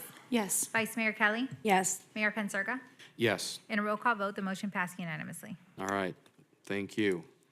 We're now moving on to section 10, and we did move up an item. 10E is the first item that we'll address. This is proposed resolution R24-236, approving and authorizing the mayor to sign a restrictive covenant for Harvey E. Oyer Jr. Park. Who would like to, okay, Deputy City Attorney. Good evening. This is item 10E, yes. Good evening, Stacy Weinger, Deputy City Attorney. Before you this evening, you have a proposed restrictive covenant related to Harvey E. Oyer Jr. Park. The restrictive covenant, we discussed a couple of meetings ago, and I just want to go through the highlights of what the property may be used for, as well as the activities that will be expressly prohibited. So the proposed covenant before you this evening will allow the property to be used as a public park for use by the general public. It will provide perpetual public access to the waterfront. It will provide public access to the boat ramps. One item that the fire department requested that I add for your consideration this evening would be to permit a public safety marine complex and fire station and dock lifts for the Boynton Beach Fire Department, Fireboat, and Police Department response vessels to operate out of that park, as well as allowing Coast Guard auxiliary activities to be performed on site. It will also authorize city-approved special events and programming and permit ancillary uses, which would include public parking, restrooms, concessions that are defined as drinks, bait and tackle, prepackaged foods, and ice, marina industry retail, commercial and recreational fishing, charters, and recreational rentals such as kayaks, boats, and canoes that would otherwise be permitted by the city code.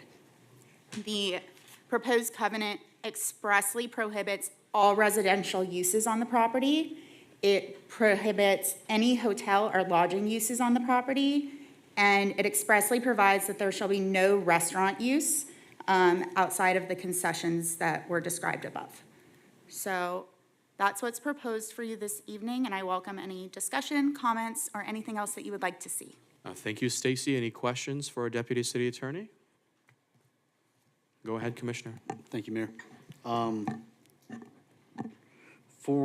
This might be a question for Chief Bruder as well. For the public safety municipal potential dock, right? Can I get an elaboration on where we're thinking of having that? Because it seems that there's been some chatter about one of those ramps actually being closed off. I don't think that's the case.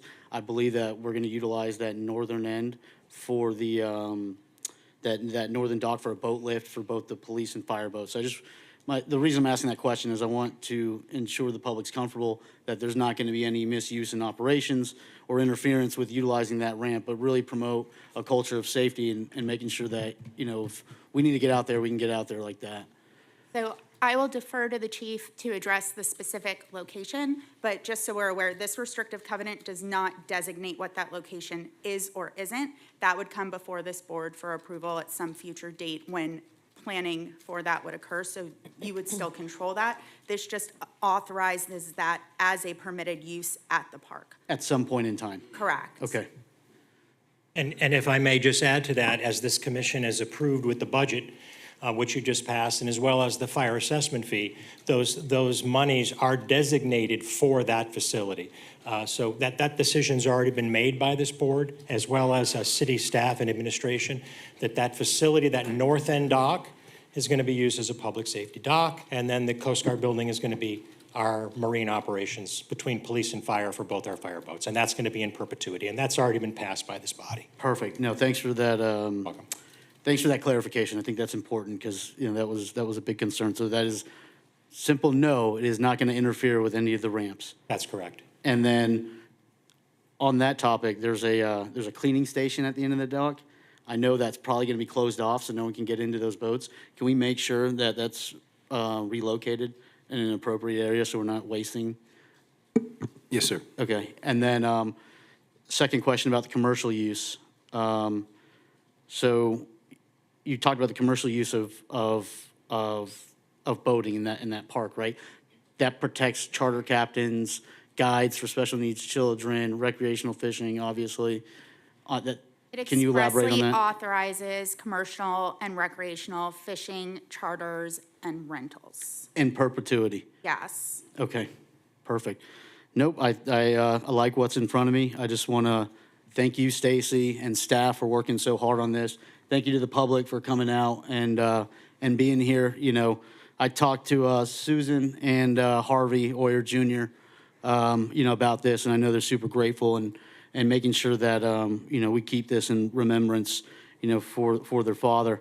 And, you know, more importantly, for the public, you know, this is a staple in Boynton Beach. This is the gateway to the Gulf Stream. And, you know, big thank you to City Attorney Shauna and City Manager for catching this. You know, they saw the vulnerability. So give them a round of applause, guys. Thanks.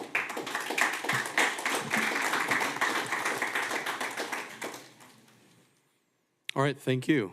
Anything else from my colleagues on this matter? Go ahead, Commissioner. One question. I understand the uses. My question is, I do see that there's going to be a retail component and a concession stand. Do we have like a space limit of how much we can construct or build in the park? Is there a percentage of the land that we're like allowed to build on or not? So as currently written, no. If that is something this board desires, that's absolutely within your purview to discuss. Again, any development or anything of that nature or changes to the park would again come before the commission. Just for the record, I just want to put it out there that this is a park and the main purpose of it should be for a park. If we have additional uses, that's great.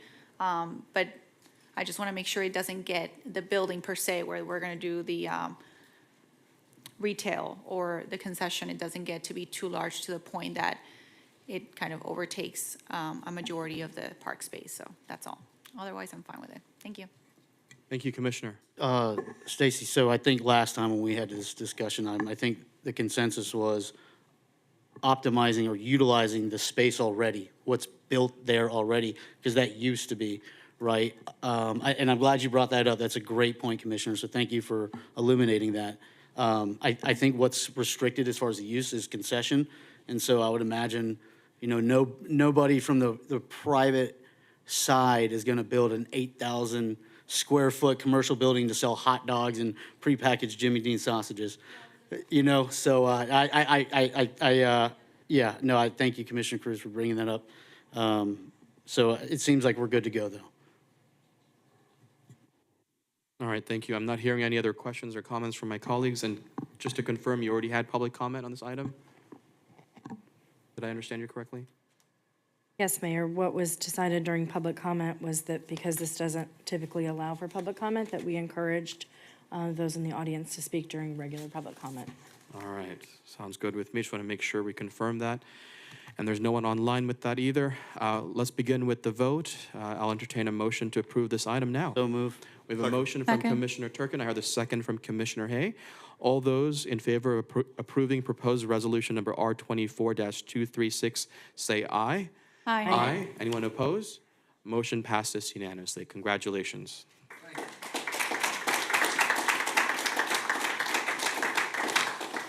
All right, thank you. We're going to keep moving on with the agenda. The next item was 10A. We're going to conduct the annual performance evaluation. Actually, one second. We'll wait for everyone to, all right, thank you. Let's just give it a minute.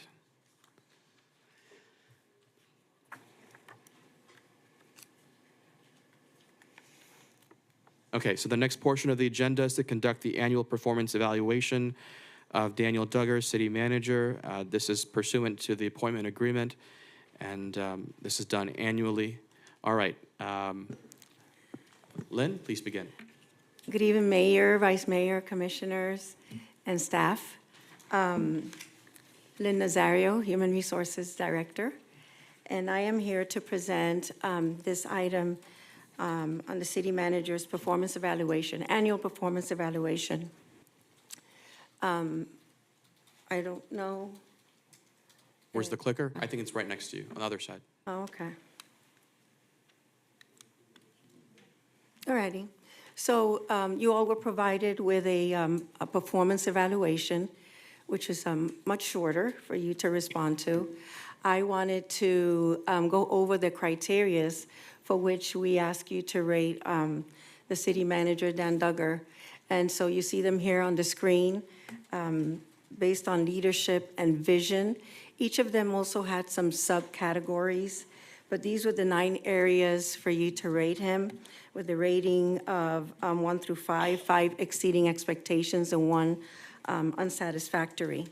So, so the criteria included leadership and vision, financial management, personnel management, communication skills, intergovernmental relations, community engagement, project and program management, strategic planning, and ethics and integrity. So those were the criterias that you were given to rate his performance for the past year. I'm open for discussions at this point. Any discussion or comment or questions on the ratings? Anything you want to discuss on his performance based on that form? All right, thank you, Ms. Nazario. Let's begin. I don't know who's ready to go. Maybe on my right, Commissioner Cruz, are you ready, or should we move on to the next person? You're ready? Next person? I'm not ready. You go. Ladies first. All right. Anyone who's ready, just go. And you can address the comments that Ms. Nazario has mentioned about the evaluation or the city manager. I assume everybody's had their private one-on-one with the city manager by now. So, okay, all right.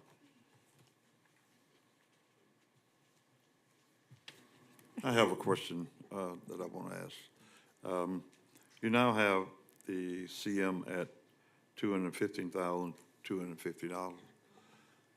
Could you tell me when that went into effect? When did that become effective?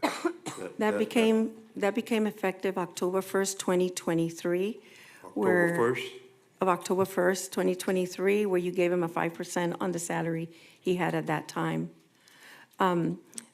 If you want to move to that part, I do have a slide that I wanted to share on a salary comparison of city managers within the county as, as you evaluate that salary for him in the coming year, because after we're done with this part, he is going to also share with you his key accomplishments. So if you would just allow me just a minute to show you here some comparisons. I want to direct you, you can see the municipalities that we have listed here. They're all in the Palm Beach County. You can see where we've also shared the population from the highest to the lowest, and the positions.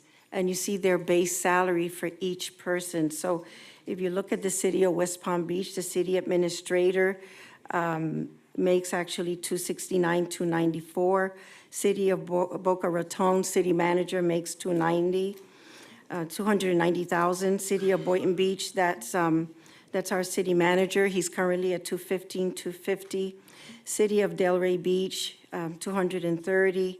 City of Palm Beach Garden, $392,000, $862,000. Village of Wellington, $222,000, $352,000. Town of Jupiter, $225,000. and the city of Rivera Beach at 297.64. So, if you look at the population based on their current salary, that can give you, something to look at. I do want to go back to this slide here and see if it shows up where the last column, okay, what I did was I took an average. So to be able to guide you through some thought process as to what would be, appropriate for his increase if you so decide to. So on the far right, what we did, and normally what you do is you take the highest number out and you take the lowest out. And we did an average, and the average came up to 255,568. Okay, so just to provide some data, I think that, any time that these decisions are made, you have to make them around, smart, make a smart decision around data. So I wanted to provide you that as you may have some discussions around it after you hear all that he has accomplished since October 2022 to date in 2024. How does this salary, 215, 250, compare to our current deputy city manager's salary? Our deputy city manager currently makes $225,000 So he's making $10,000 more. than the city manager. Yes, sir. Did that go into effect, that $225,000? That went to effect, I want to say in September, right? September 1st of 2024. September of this year, Yes, sir. last month. Yes, sir. I don't recall discussing that either.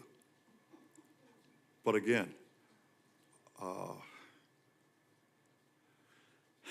I have a problem here on these things being negotiated, dialogue, talked about, and then it appears to us already in a package, done deal. Why was he raised above the city manager? Those Who are made the, that decision? Point of order, can we get some clarification? Does the does the deputy city manager, is that something that the commission decides? Or is that something that's improved? Can you clarify on that? yeah, that's what I was going to say. That's a decision that's made at a city manager level as he reports to him. Then I'll address my question to the city manager. Oh, Why yeah. did you raise the deputy city manager greater than your own salary? Because I wasn't going to marginalize his salary based on his value.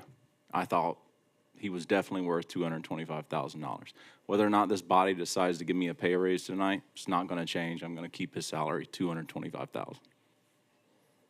So you thought he was worth more than you are financially? I think he's worth more than $225,000. That's your opinion? No, I do not. I'm not putting his value above mine, nor am I putting his value above yours or anybody else. And just from a organizational standpoint, if you're done, Commissioner Hay? Go ahead, Commissioner. So I look at outside government, right? You have compression issues. Would that create a reason, not just, I guess, in the administrative side, but police, fire? I mean, we just went through this with the police department, with a union contract, with compression issues, right? And what we see here is, with $254,000 for the average city manager, let me stick to the compression. Let me hear that answer first. So what we did was whenever we moved to raise the police department salary based on recruitment issues, which I will say solve those recruitment issues. I think we're 3 or 4 positions away from having a fully staffed police department. When I took over, I want to say we were around 129 or 132 police officers in the city. We fell vastly below the FBI national average. And since then, now we stand at about 170 to 172 officers. Again, that's not me. That's just with the support of this body. I'm not doing anything. I'm just putting the right people in place. And you have to pay the right people to stay. Because if you don't, the market will go out. They will recruit your individuals. And I'll say, Andrew, how many job offers do you get a month on average? Usually I get 2 or 3 from a headhunter or recruiter. I recently got one from Pinellas County. Andrew, why do you stay working for the city of Boynton Beach? The residents and the employees. So with that being said, I'll address the compression issue now. The compression issue was a direct result of me having to raise the administrative salaries of the police department's administrative staff from major up. So what that created was the police chief went above the deputy city manager. I, in turn, made the decision to raise not only deputy city manager Andrew Mack's salary, but also assistant city manager Adam Temple's salary, as well as deputy city attorney Stacy Wanger's salary. That was my decision. I thought it was definitely a logical and a reasonable decision. It was objective. I looked at other positions around the county as well. I think there's some cities out there where there's assistants and deputies making more money than I am. I'm not here tonight to lobby for a pay raise. You guys decide not to give me a pay raise, I'm going to be fine. But I'm not lowering anybody's salary that I've adjusted. I'm going to keep their salary the same, whether they're making more money than I am. If it's your opinion they're more valuable than I am, again, that's your opinion. And those salary increases, those were in the budget. Correct, those were in the budget. That everyone voted for. That was part of a $169,000 salary adjustment. So Now, if you fine-tooth the budget, you would know that. Or if you ask questions, you would know that. You're correct. So, thanks for the compression issue, right? Like this happens, private, government, and before I get into your review, I just want to commend you for what you said about your colleagues and Andrew. Whether or not you get a raise tonight, you're gonna fight for your people. That's what a real leader does. He puts others in front of self, and that's the culture I want to see in this city. And I'll reserve my comments for later. Thank you. Commissioner Hay. I hope your implication wasn't what I thought it was, but what percent increase was that? I think it was roughly 10%. 10%? Yes, sir.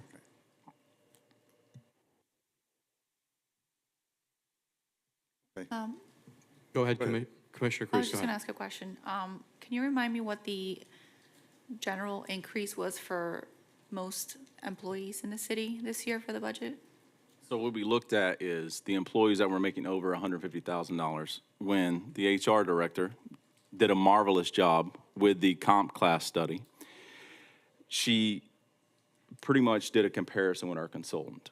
And what ended up happening was we saw that there was some issues with compression amongst the general employees. So some of those salaries were recipients of pay raises that moved them more into the top of the market overall in the county. And some of the individuals or employees that were on the bottom, they didn't receive that much of a pay raise. So what we did was we moved some employees last year, got close to 15 to 20% pay raises, moved them into the market average. And some of the directors, they were still in the upper half. So what I did was I did a tiered system. I gave 1% to those directors that were more towards the upper average. I gave 3% COLA pay raise to the ones that were below 150,000. Okay, thank you. 3%.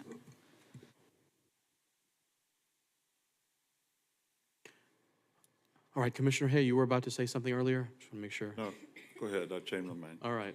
Anything else from anyone?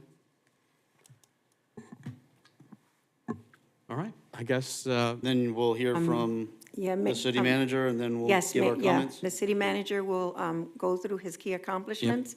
Let's do that. And I'm not going to force you guys to go through 2 years of work that half of this stuff that you guys approved. I can say that I'm just thankful that I had your guys' support again, and I'll echo the words of Commissioner Hay. No one in this room is bigger than the city's best interests, and I say that all the time. If it's in the city's best interest, I'm going to support it.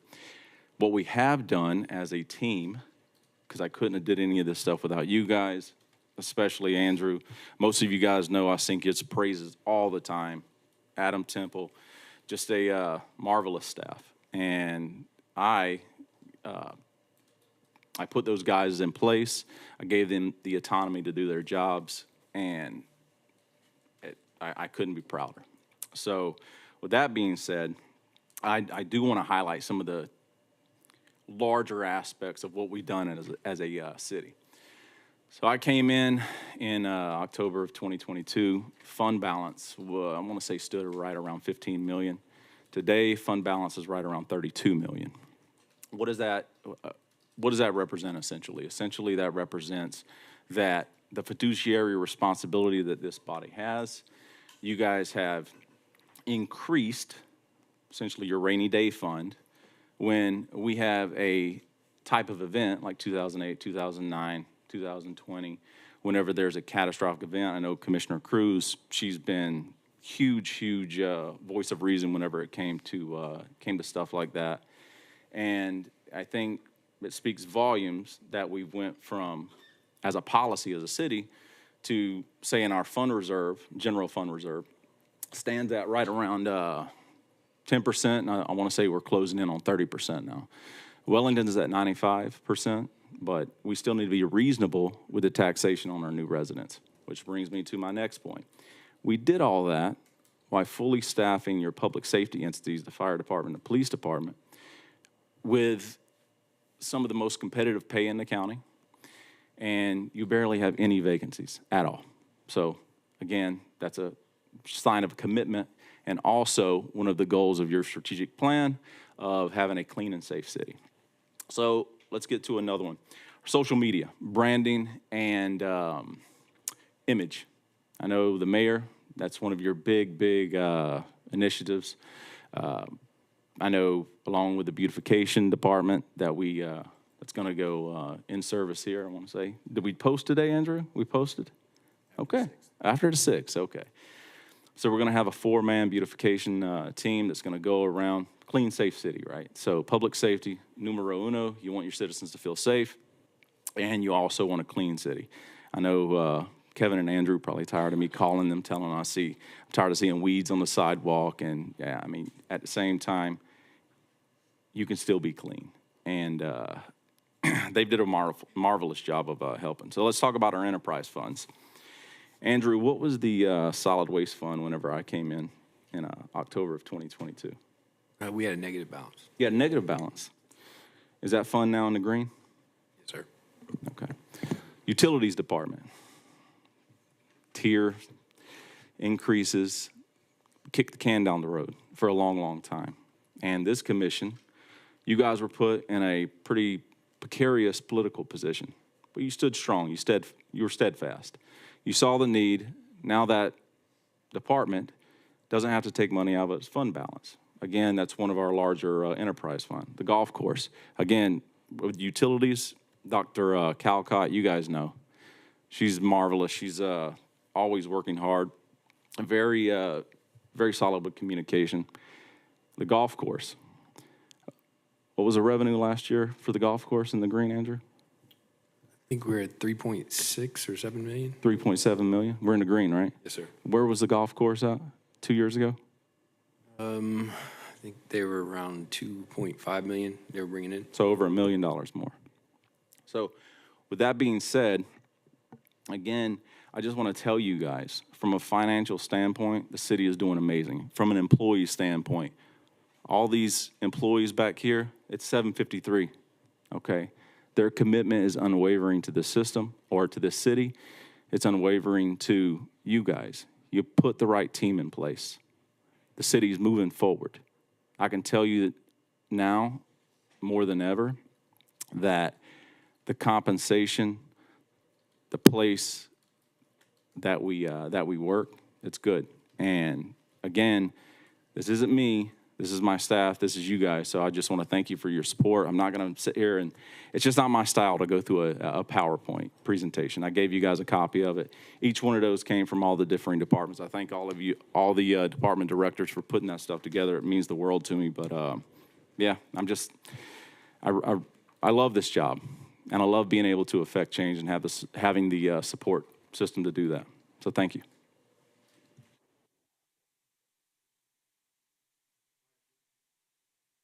Thank you. Lynn, what's next? That pretty much, closes that on the city manager's performance evaluation. If you all have anything to discuss regarding his performance, regarding any salary adjustments, anything around his performance evaluation, I guess this is the time. All right, I'll break the ice. So I can sit here and tell you how I feel personally about you, and I'll be very limited with that, because I think reviews should be objective and culture driven, right? Dan, you work hard. You're always on your phone, because if I call you, you don't answer, you call back, right? And I don't know what my colleagues' experience is, but I know you're always quick to find solutions.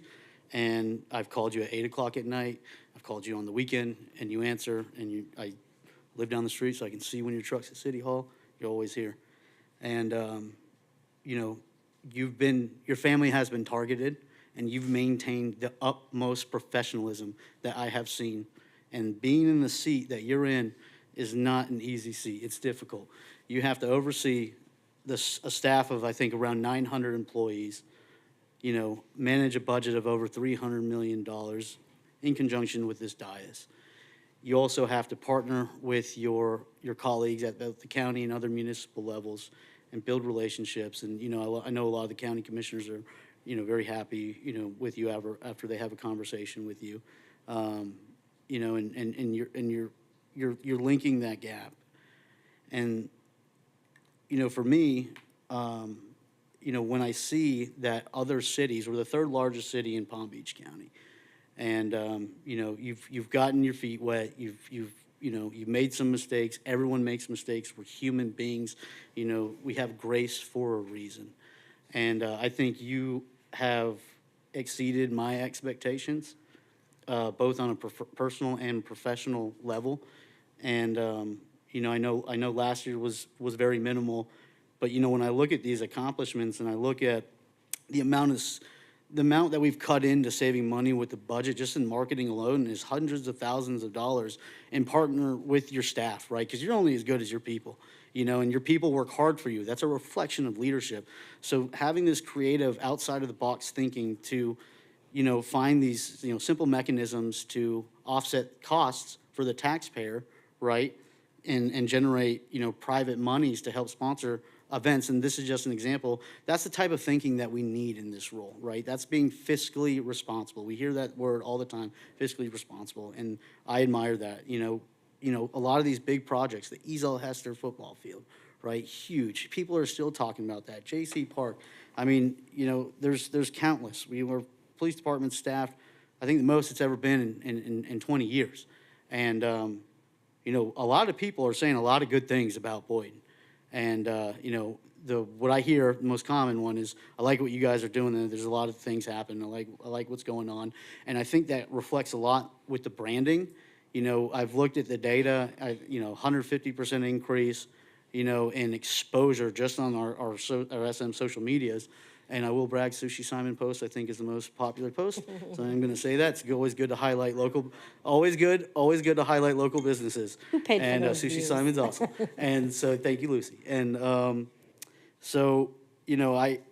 where I'm at is, whether I like you or I don't like you, when I look at the metrics and I look at what's been accomplished, and when I talk to residents, right? I talk to residents that are like, yeah, the city manager called me or showed up on site.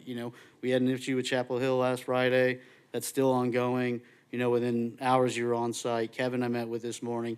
I mean, your staff is ready to jump to solve problems, right? Outside of their job description. And what that tells me is that they're passionate and they love what they do. In order to be passionate and love what you do, you have to have a sort of emotional investment in that. And that's something money cannot buy. You can't buy the love of a city. You can't buy the love of our residents, and wanting to serve in that capacity. And, we don't see that a lot, and you've dedicated 20 years of your life to the city. I don't think you have to do this. I think you want to do this. And, I'm sure there's other things we could highlight here. But I think looking at Riviera Beach, which is, I think it was 32,000, the population, and their city manager's making 297. I know we cut out the highest paid, Palm Beach Gardens, which I think was like 62,000 people. And that city manager was making 294,000 or something. 192. Say again? 392,000. Oh, so almost $400,000, right? Obviously, I would want to take a look at their budgets. You're not getting that from me. But, I thank you again, Lynn, for cutting out the top and lowest. That was, my research that I did to get that mean salary. And, I think regardless of who's in this role, right, we want to have a good culture. We want to have talent. And we want to show, and whether you're here or you're not here, we want to show the market. We want to show that we want stability and continuity in this city. And we want the culture to be, we want to work hard and we want to put the residents first. And I've seen that. And I think showing that is by, it's not about pay, it's about getting what you deserve, right? And not just you and Adam and Andrew, like you mentioned, and Stacy and Shauna, all the city employees here are worth their weight in gold. And, they work hard every single day, and that's a culture. That's driven from culture. And so I'd like to propose the mean that Lynn had proposed, the 254. Thank you, Commissioner. The proposal was just made to move it to 254. What are the thoughts of my colleagues on that number? So it's currently 215.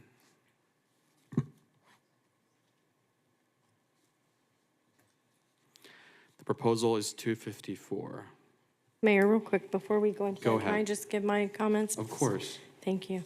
I'll be brief because I'm struggling here to not cough. So,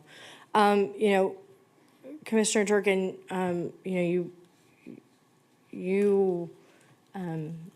your points were right on target. When we went down this road, we challenged you with doing some pretty amazing things. And you're 6 months away from your MBA, right? Is that right? Yes, that's correct. What's your, if you don't mind sharing, what's your grade point average? It's 3.9. Yeah, so, we challenged you with, some high standards of, running an entire city of, like you said, 900 employees, and 80+ thousand residents, on top of getting a master's degree, so that you had a piece of paper saying that you could do the job. But in the interim, you have far exceeded doing the job. And I think that you, as well as just about anyone else in leadership, can tell you that a piece of paper doesn't teach you what you have learned in the last 2 years doing this job. And I know that Andrew can share that, and Adam can share that too, that you can have a bunch of pieces of paper on the wall from every college in the world and still not get the education that you get by walking around the city. And you have walked the streets of the city, you have participated in countless events, countless town halls. One of the things that that was important to me and has turned out to be important with, other commissioners is having town halls, something that this commission has never done. I can't, in the 20 years I've lived in the city, I knocked on doors and I had residents say, I have never met my commissioner. Couldn't even point them out to you. I would have no idea. And so to have these, to embrace what us up here have as being active commissioners in our community and wanting to really to be out there, that you have run with our ideas and really made sure that we had the resources and just like Commissioner Turkin said, you know, you're not forcing all the employees to show up that show up to our town halls. You know, I have, you know, the fire chief is excited to show up and talk about, you know, what's going on citywide, what's going on district-wide. You know, the police chief is excited to talk about how our crime stats are down on a regular basis, how we are continuing to serve the residents in the best way that we can. And so, by your actions and by the actions of the staff, it shows the value. You know, one of the things that we talked about, and anyone who's in any sort of business knows that there's always room for improvement, and you and I have talked about it, and we've talked about it not during your review time, you know, and you'll continue to find those things, and I think that, and you know them, and we've talked about them. You know, delegating is very important, and you know that. So, you know, he very briefly went over a few things, and I don't want to go into a bunch because, you know, I know that most people who are in this room know just the magnitude. But Commissioner Turkin, you briefly talked about our social media platform. We had a very stagnant social media platform, and we weren't really promoting the city and promoting the activities. And you know, city manager brought in Danny, our PIO, who has and other team, and Chelsea and Abby or Gabby and, you know, everyone else to really boost the branding of the city and the city as a whole, and really show what we have to offer, that we really truly are an amazing city to live in and work in and play in. And so, you know, so the social media aspect, though, I think you said our followers are, it's like 166% of an increase since we've really started getting out there with our PIO and visualizing what the great things are that we have going on in the city. And then the viewership is up by 3,600%, not people, percent, right? So we're, so there is amazing things going on in the city. And so I just want to commend you for continuing to take the lead and to take the initiative and to work with us up here to make sure that we're meeting the residents' needs also, and to keep the city running. And so I know you are looking out for the staff and you're looking out for the residents. And so I just want to thank you for that. You talked about a couple of other things, you know, but you've also, and I think with your union background, it has helped you in dealing with our union contract employees, in particular, coming up with creative ways on the PD end and on the fire end to benefit our personnel, and in many ways, being budget neutral and being creative. We did that this year on the utilities end too, where we found budget neutral ways where we could still provide services to the residents, but without, you know, without the cost. So, and I know there have been some comments made in the last couple of weeks with regard to the budget and where this budget money is going. It's going to fund balance, and it's going to taking care of our staff. And so I just want to say thank you for, you know, for taking on this challenge and continuing to really just exceed expectations and doing a great job. So thank you. Thank you, Vice Mayor.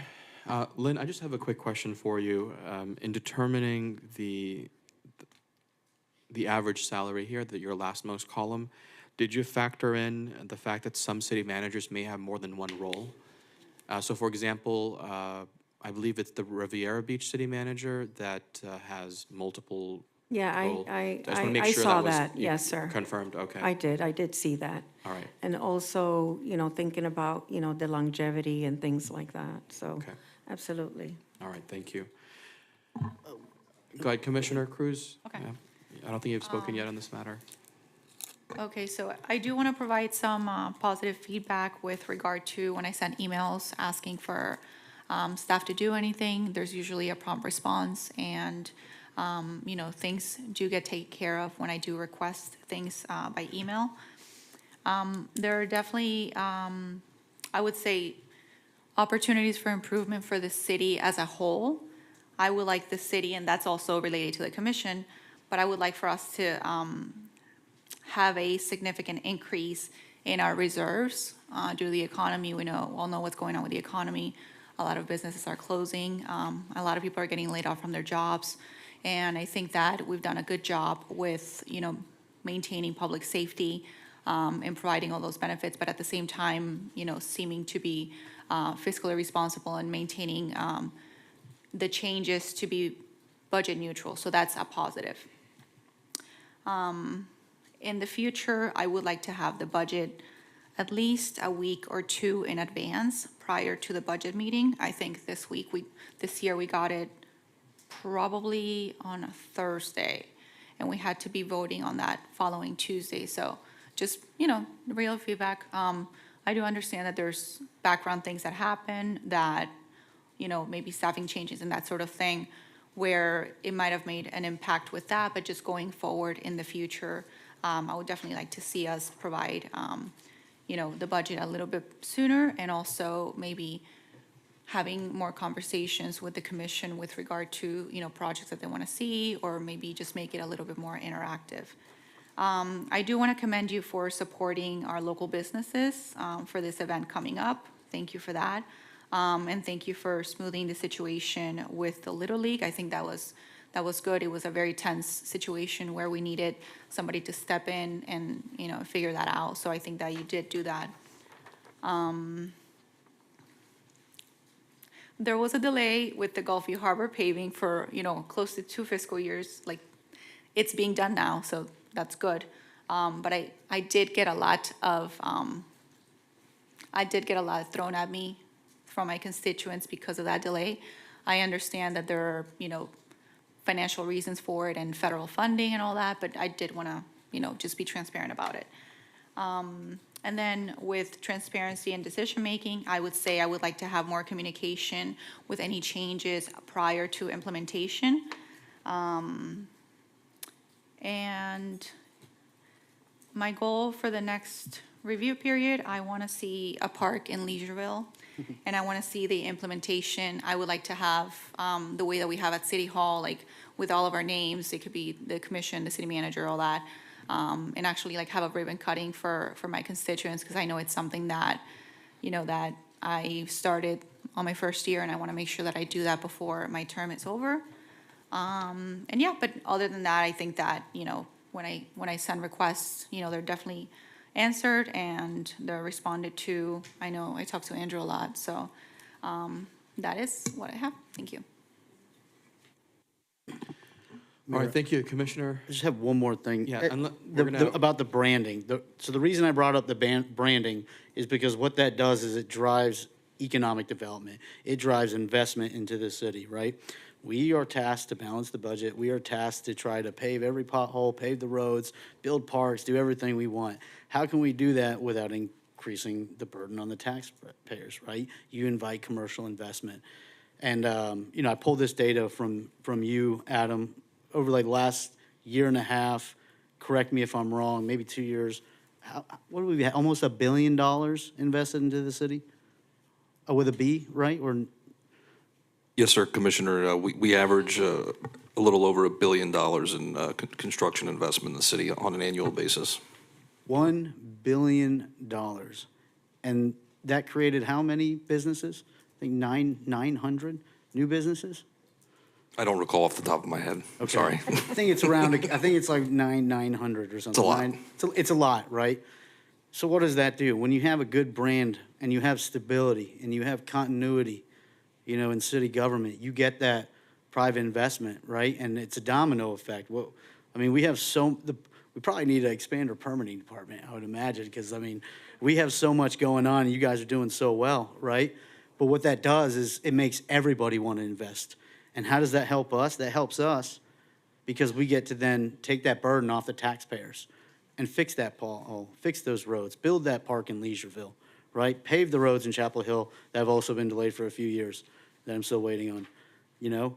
And so, you know, stormwater drainage. There's so many projects that we can accomplish with that private investment. But what the private side, what business wants to see is stability. They want to see a commission that's working together, and even more so, departments that are working effectively and well with the private side. And I've heard, you know, countless of, you know, compliments and praises, you know, not just for, you know, Adam Temple and, you know, your departments, but, you know, the city as a whole. And, you know, there's always a few outliers, but I think, you know, I think it's important to send a message that, you know, Boynton's open for investment, and we welcome, you know, to be a part of what we're trying to do here, right? And you've helped do that with us, right? So thank you. Thank you. Let's make this final rounds of comments if there's nothing else, because we do need to move on. Commissioner Hay, and then is this your, yeah, Yes. Go ahead. I would like to say that branding is nothing new. It is important. That's why I had the city branded in 2012 and 2013. That's where we get America's Gateway to the Gulf Stream that's printed on all of our documents. So I welcome that. It's time for an update. But I do want to say that, you know, I have to go back and take a look at previous city manager who had some 20 years experience, and to this date, you've had 2. And it's no secret, you know, that I did not support you when you first came in, because I felt that you had no experience as a city manager. Had nothing to do with you personally. And I think I think you've made some improvements, but I don't think you're there yet. Will you get there? Probably will, but you're not there yet in my mind. So I will support some type of movement. I would like to thank you for working on the PAL program and getting that back with the football Bulldogs and all the work that you've done in the District 2. You really excelled in that area, and congratulations on your 3.9 average. And I do feel that you're on the right path. Whether you're there or not, I would say no at this point. But I'm willing to give a bump, not to the 254. I would be more in favor of something like 230. That's where I am, and I'd like to see more transparency, both in, well, from you. I like to know about things ahead of time. I don't like to be blindsided. I don't like to see things for the first time as I come to this dais. That turns me off, and I don't even know what the product is. But when you do it that way, it doesn't set well with me. So what I have to say to you, I say to your face. I'm not bashful when it comes to speaking my piece, and I think you know that by now, okay? I just feel that we just got started out on the wrong foot, and it's slowly improving, but from my standpoint, you're still not there yet. Thank you. Thank you, Commissioners. Lynn, my question for you is, I'm not sure if you have this information. Approximately how many employees does Delray have? I'm trying to do a comparison because the proposal was made by Commissioner Hay for 230, and I just want to see in terms of number of employees to be managed. Do they have more? Do we have more? I don't have information on the employees. Okay, all right. If somebody could, in the meantime, quickly find that out, I would greatly appreciate that. Mayor, Delray has about 1,160 employees. They have more than us. 30, and I want to get your thoughts on which of those two numbers you're leaning towards.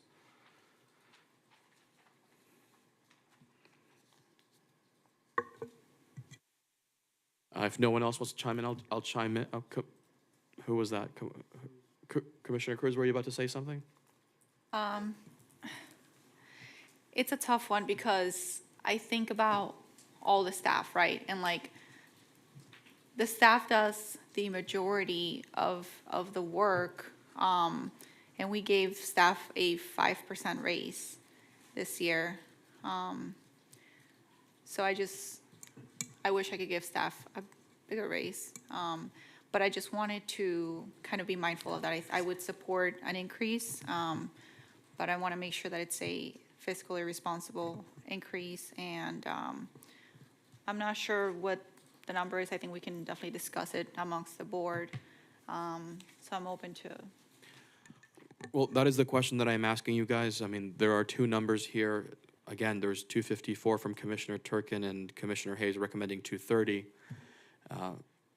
This is what I need your input on. What percentage increase would 230 be versus 254? Like what So his current, percentage? I don't know the exact percentage. Can you Somebody give could me use that, the calculator.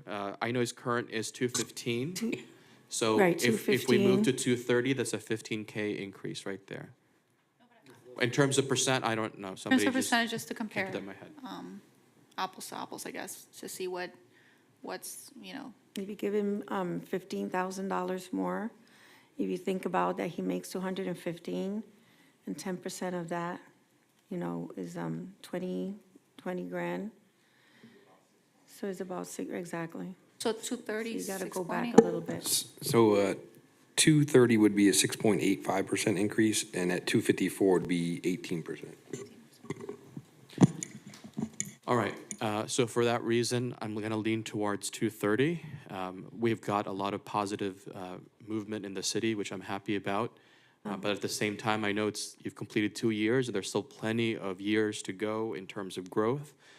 So, I know the other city managers that's listed here have probably been there much longer. So, I mean, I'm comfortable with the 230. I could be comfortable with a little bit more, but that's my starting point, just to keep the conversation going. I would support 230 or up to a 10%, but no more than a 10%, because I think about the staff, and 254 would be, I think, a $39,000 increase. So again, just thinking about the other staff members and what they received. So I guess if the two numbers being proposed are 230, I would support 230, or maybe up to a 10%. Let me hear from Commissioner Hay, because he's the one who recommended 230. Are you comfortable with a little bit more? With 230. I'm sorry, the question was a little bit more. Commissioner Cruz was asking if it was a. What is the number? 10% is 236, is what Commissioner Cruz Oh, I said. see. Okay. 236, So 230 would be 6.8%?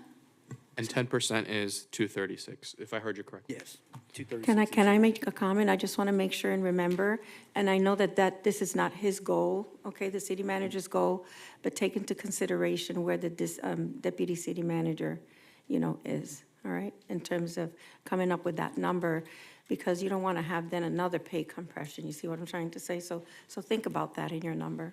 I mean, it's still above the DC. Did I hear you correctly? It was 225? No, it is. It is.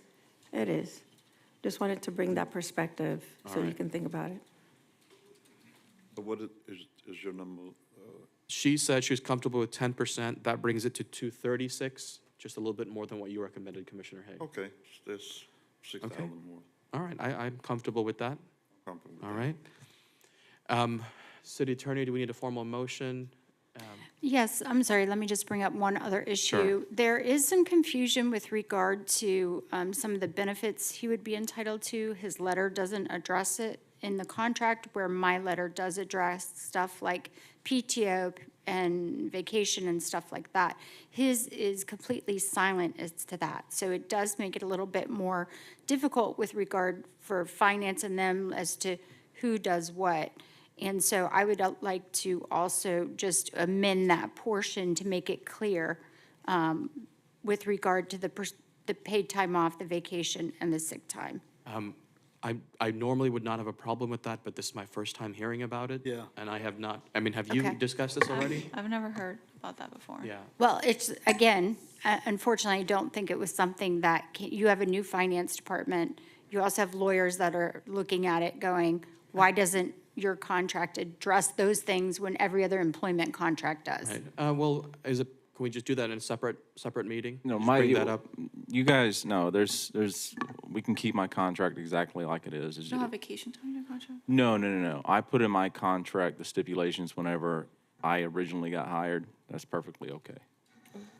No, yeah, he doesn't get the paid time off that other city employees get. He only gets vacation and sick. Okay. Okay. All right, so what we have here is 236, so Attorney, do we need an official motion? Just a motion to approve a salary increase Increase to to. 236 Correct. base salary. All right, is there that motion? I'll make a motion to Second. have a salary increase of 10%, which is Which equal to 236? 236. Yeah. Okay, so we have a motion from Commissioner Cruz, I mean, second from let me just say, Commissioner. it would actually be, 10% would be 236 and $500. Yes, whatever the exact. 10%, yes. whatever that is. 10%. All right, we have a motion from Commissioner Cruz, a second from Commissioner Turkin. Because it is a final action, we're going to need What public is the comment, if I'm number? not Is it mistaken. 236 or No. 236.5? All right, it's administrative. 236.5. No public comment. We don't need 10%. public comment. Okay, just confirming. Okay, and did you have any final Commissioner Hay, were you about to say something, or did you have it answered? Asked. He's good? Yeah. I'm good. All right, we have a motion and a second. All those in favor of the motion, say aye. Aye. Aye. All those, anyone who oppose? Motion passes unanimously. All right, congratulations. Thank you. I was gonna say, Dan is the man. Pick your signs. But I missed something. Someone had a sign that said, Dan is the man. Oh. Oh, jeez. All right, moving on to the next item on the agenda, 10B, discussion regarding an ordinance regulating the sale of recreational marijuana in the city of Boynton Beach. City Attorney, you were the one who requested this item, so I'll turn it to you. Actually, 1 second, City Attorney, let's let them leave first and then.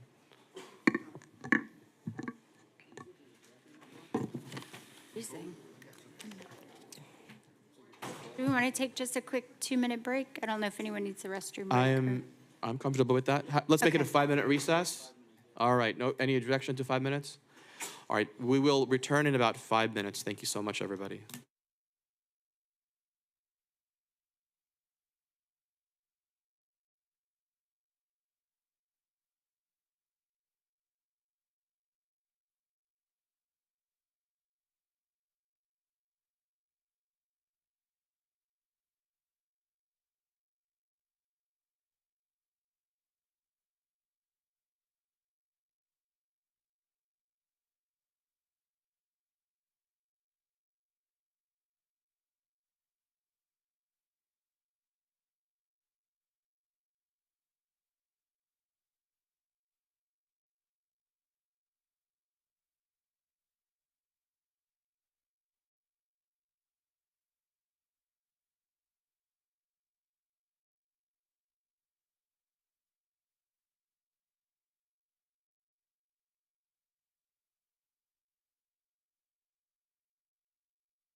Ladies and gentlemen, we will begin in about 5 minutes, or not even. As soon as everyone is here, I'm just waiting on one more person. So if we could all begin to start moving back to our seats so we can begin as soon as possible. And if somebody sees Commissioner Turkin in the hallway, please let them. Oh, perfect. Okay. All right. The board is back. If everybody could take their seats, thank you so much. This meeting is called back to order from our recess.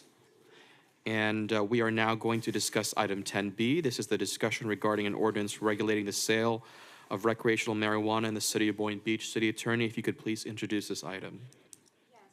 Oh, Mike. I have asked that we discuss the ordinance, potentially drafting an ordinance regulating the sale of recreational marijuana within the city in anticipation of the vote that is coming forward. In reading the background, and the senior city attorney sent a memo to everyone. I apologize, but you guys just received it on Monday.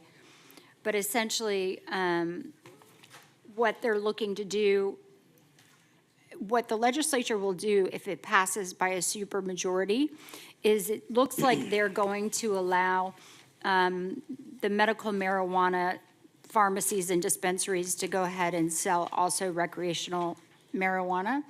But it does make a provision in there that they may allow other facilities, and it doesn't describe or discuss what those are. And so the recommendation is that we, as a city, consider whether or not we want to outline certain places where, if these other facilities are allowed to sell recreational marijuana, that they not be within so far of a park or a school or any of those things, similar to what we do with our current medical marijuana sales. And also looking at our current medical marijuana sales, then we might also want to just adjust some of the definitions and include that in there. My understanding, and I don't know that this is correct, again, this could all be for nothing, but my understanding is that they are going to, if you had an ordinance on the books prior to the enactment in January of 2025, again, if this passes, then you will be grandfathered in to being able to prohibit these new dispensaries, which they haven't defined what they are yet, in certain areas. So I'm just looking for direction from the commission to see if that is something that you would like my office, together with planning and zoning, to come up with a proposal with regard to the regulation of recreational marijuana.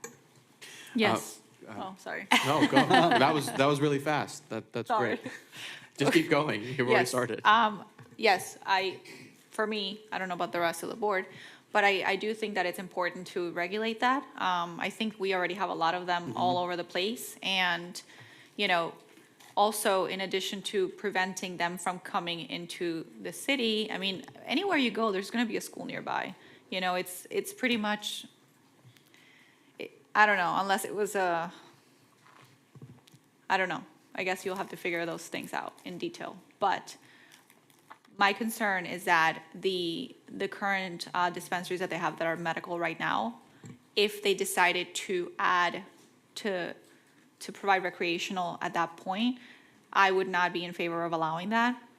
So we're not going to be able to prevent that. That is going to be we cannot, the way the current provision is written, that they are automatically going to allow, if you have a medical marijuana dispensary, they are going to be allowed to sell it.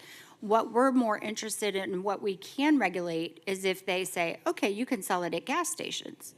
Well, is that something we want to allow if that gas station is within 500 feet of a school? You don't want kids going to the corner store and picking up some marijuana. I mean, you're supposed to be over 21, but you know how that goes. And so whether we want to look forward to possibly regulating that. So you're saying that even if we say, let's have a total ban in the city, theoretically speaking, you would say that even if we did that, the current medical ones would still be able to sell recreational legally in the city. Correct, that is how it is currently written.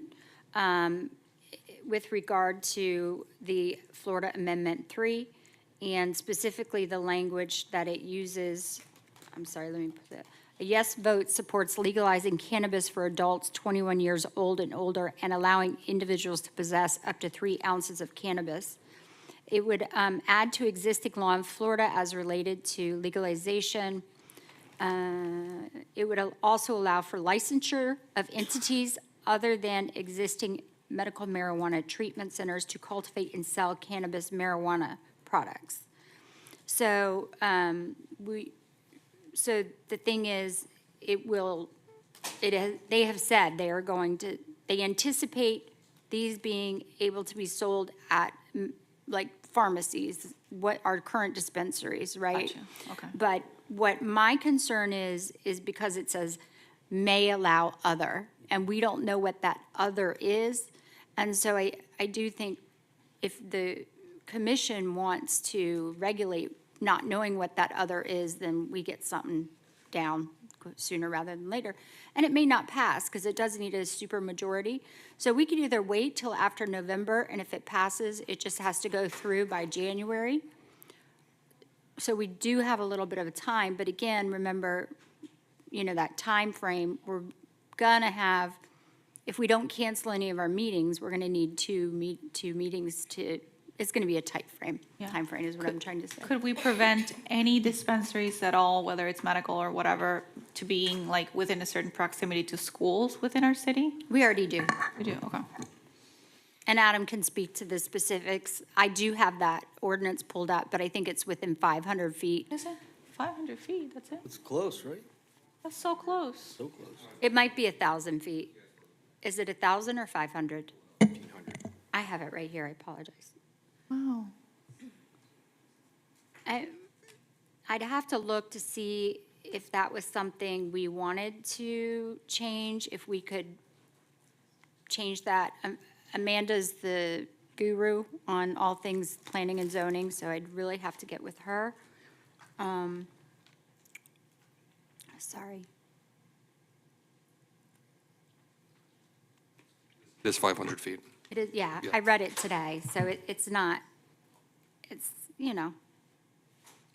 whether you want me to consider changing that too, I can also look into What I'll that. propose is I would like to increase that to make it a significant distance from schools, from churches.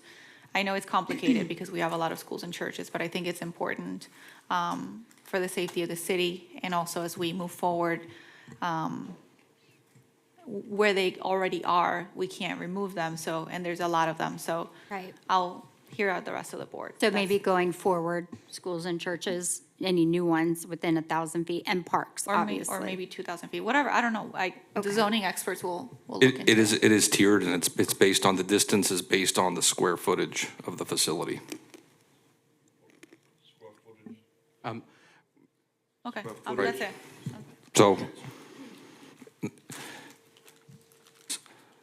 So in the MU4, MUC district, which is in our downtown, it's 750 feet for uses with less than 5,000 square feet of gross floor area. 1,500 feet for uses with a gross floor area equal to or greater than 5,000 gross square feet.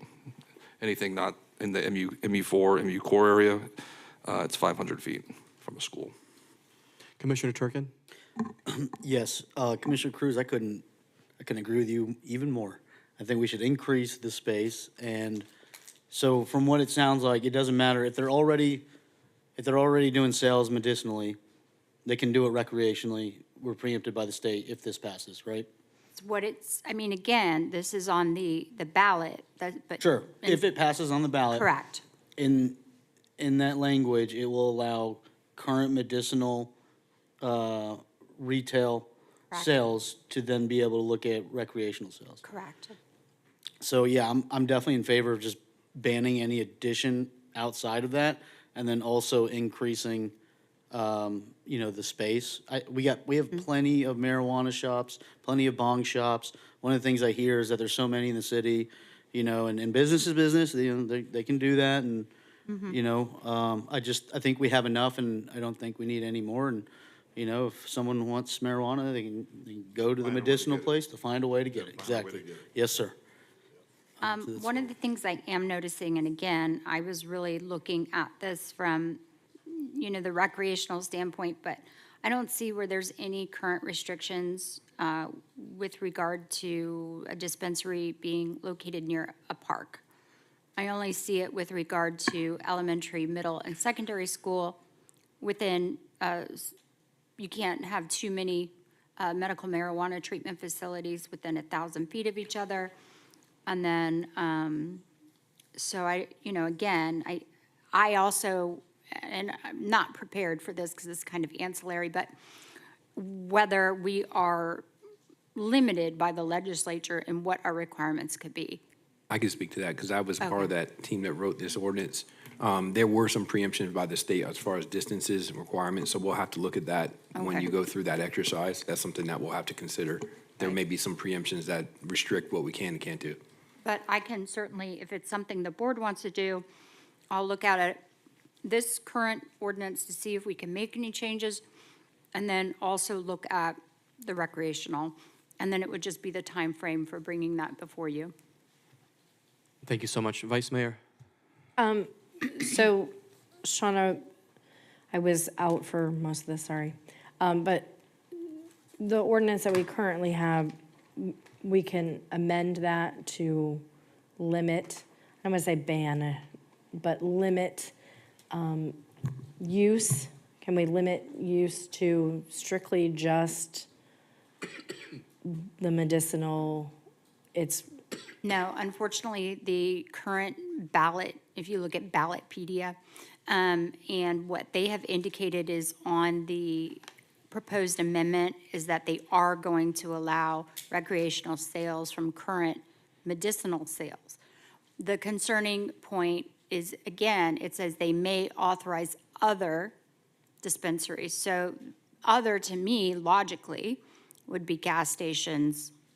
And because where else would you typically buy tobacco products and alcohol and those sorts of things? Your convenience stores and gas stations. right. Right, so we may be able to prohibit that.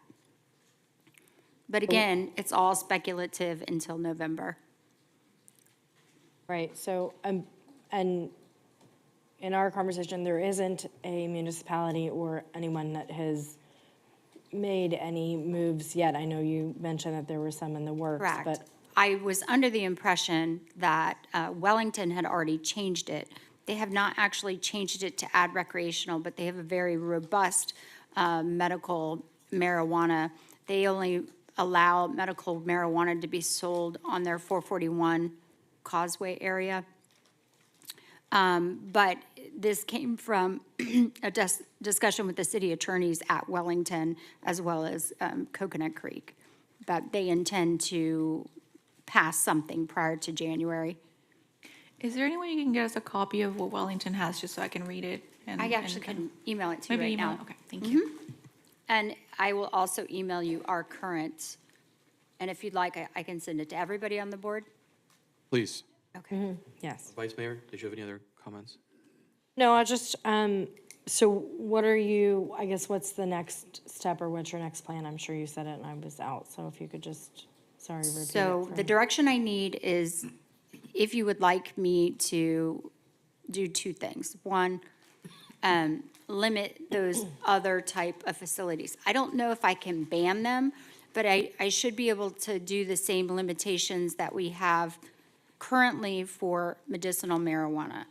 And I'm not talking about dispensaries because that's going to be completely preempted, but at least ban those other areas that they can't be within, a certain feet of schools. And I'll have to get with planning to decide kind of what the legislature has said those are. And then I can also look at boosting our definition.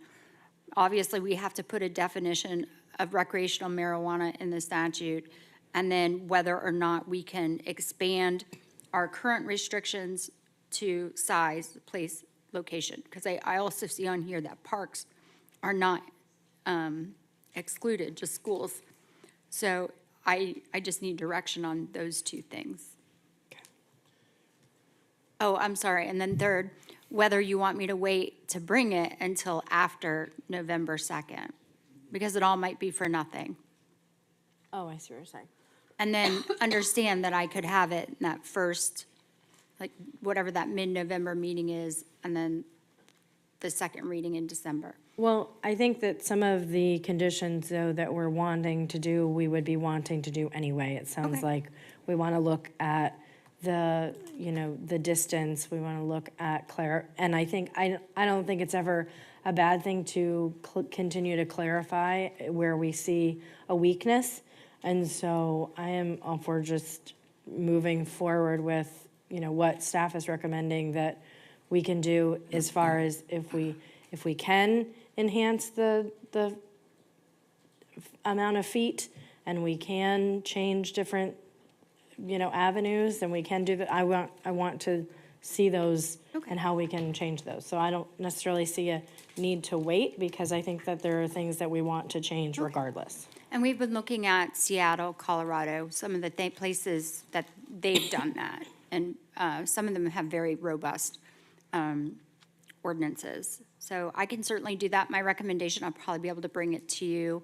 I don't know if I can get it October 15th, but the first meeting in November. And then we'll know after that first reading of the ordinance if it passes or not. So we can always kill it on second reading if we need to. Right, I'm comfortable with that. Let's call this final round, please, because this is just a preliminary discussion. No, just for the sake of the public, there will be public comment on this when we bring it back for a vote. Yeah, Discussion, okay. That is correct. Well, I'm sorry, just to clarify, there will not be public comment at the first reading. They'd have to do it on That's typical. consent, but Yep. At on the second. consent, or on the second reading, yes. Yeah. And by then, we'll know if it's even Yes. worth it, yeah. Yes. Okay. Thank you. All right, thank you so much. No final comments, we're going to move on. 10C, proposed ordinance number 24-020. It's a first reading. Mei Lee.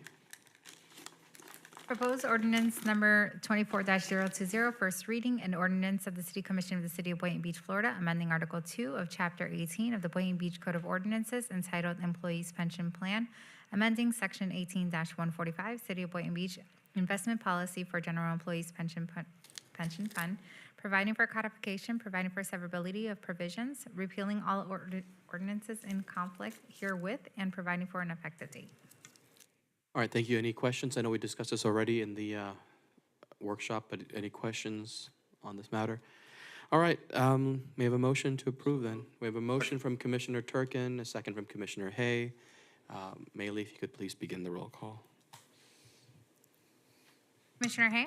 Yes. Commissioner Turkin? Yes. Commissioner Cruz? Yes. Vice Mayor Kelly? Yes. Mayor Penserga? Yes. In a roll call vote, the motion passed unanimously. All right, thank you. Item 10D, proposed ordinance number 24-021. Once again, another first reading. Go ahead, Mei Lee. Proposed ordinance 24-021, first reading, an ordinance of the City Commission of the City of Boynton Beach, Florida, amending Part 3, Chapter 4, Site Development Standards, Article 10, Flood Prevention Requirements, Section 1.c, Administration, Section 1.d, Applicability, and Section 5.e, Building and Structures, providing for codification, severability, conflicts, and providing for an effective date. Thank you. Before you begin, are there any specific questions for staff on this matter? It's only first reading. We will see it again. Vice Mayor? Yeah, I guess, so this is to update based on the latest, part of this is to update based on the latest FEMA flood maps. Is that why we're looking at the changes? Okay. Yes, ma'am. It's to adopt the latest firm as required by the state and FEMA, and there's a couple other corrections, two others. Perfect, thank you. That's my only question. Thank you. Anything else? No, I just wanted to say, I had brought up a future discussion with regard to flooding in the city, but that's something that I'm working on with staff, and so this is not related to that. Okay. Motion to approve. Second. All right, we have a motion from Commissioner Cruz, second from Commissioner Turkin. Go ahead, Mei Lee. Commissioner Hay, Aye. Commissioner Turkin, Yes. Commissioner Cruz, Yes. Vice Mayor Kelly, Yes. Mayor Pensurga. Yes. In a roll call vote, the motion passed unanimously. Thank you. We've already addressed item 10E. We're going to go to item 10F, proposed resolution number R24-237. This one reads, approve the disposition of land by the Boynton Beach Community Redevelopment Agency to Maple Tree Investments LLC for the property located at 401 East Boynton Beach Boulevard, 407 East Boynton Beach Boulevard, and 411 East Boynton Beach Boulevard for a purchase price less than fair market value. Questions for staff? No questions for staff? Anyone who would like to speak specifically on this item? Now is the time to approach the podium. Seeing no one approaching the podium, this is item 10F. Item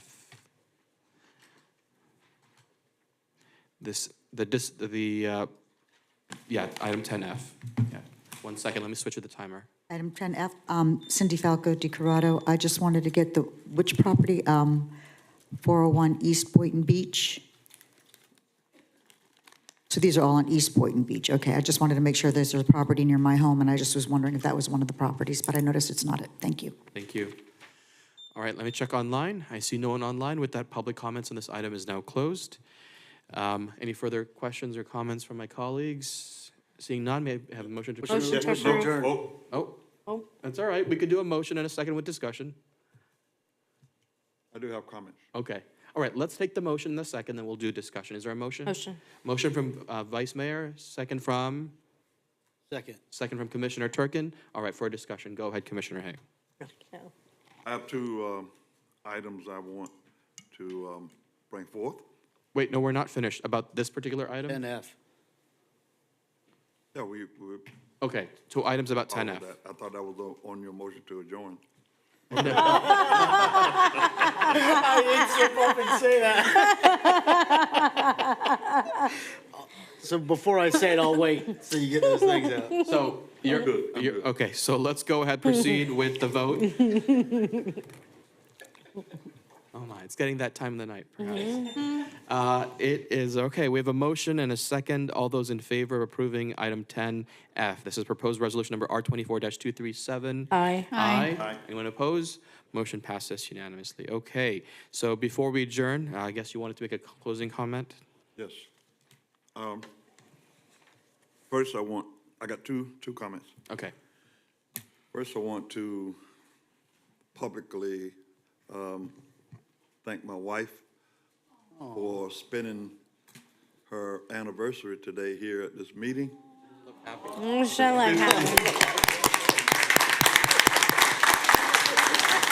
59 years.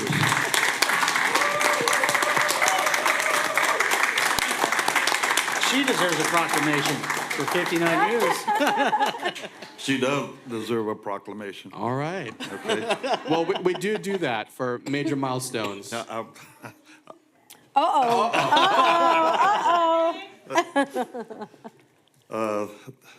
This other one, I really want to have this discussion. Happy anniversary. Yeah, I want to add an item to our October 15th, 2024 agenda of the City Commission. I want to have a discussion on a supermajority vote versus a simple majority vote. I want that on October 15th. Of what? Of this month. For what? Supermajority for what? I want to add an item to our October 15th, 2024 City Commission agenda, a discussion on supermajority vote versus simple majority vote. For what? No, it's all right. For what? The city manager? I want to add an item to our October 15th, 2024 City Commission agenda, a discussion on a supermajority vote versus a simple majority vote. In regards to what? Because there's different things that require. We have not discussed the rationale behind each person's reasoning for adding things to the agenda except for now. Okay. All right, Okay. I'm okay to have And that so on there. If you don't want to have the discussion on it, then vote no. That's fine. No, I'm okay to have that on there. I just want to put forth for the record that there was an email sent out to, I think, everyone on the commission that called for this. So any discussion for a supermajority or versus a simple majority will be a violation of sunshine law.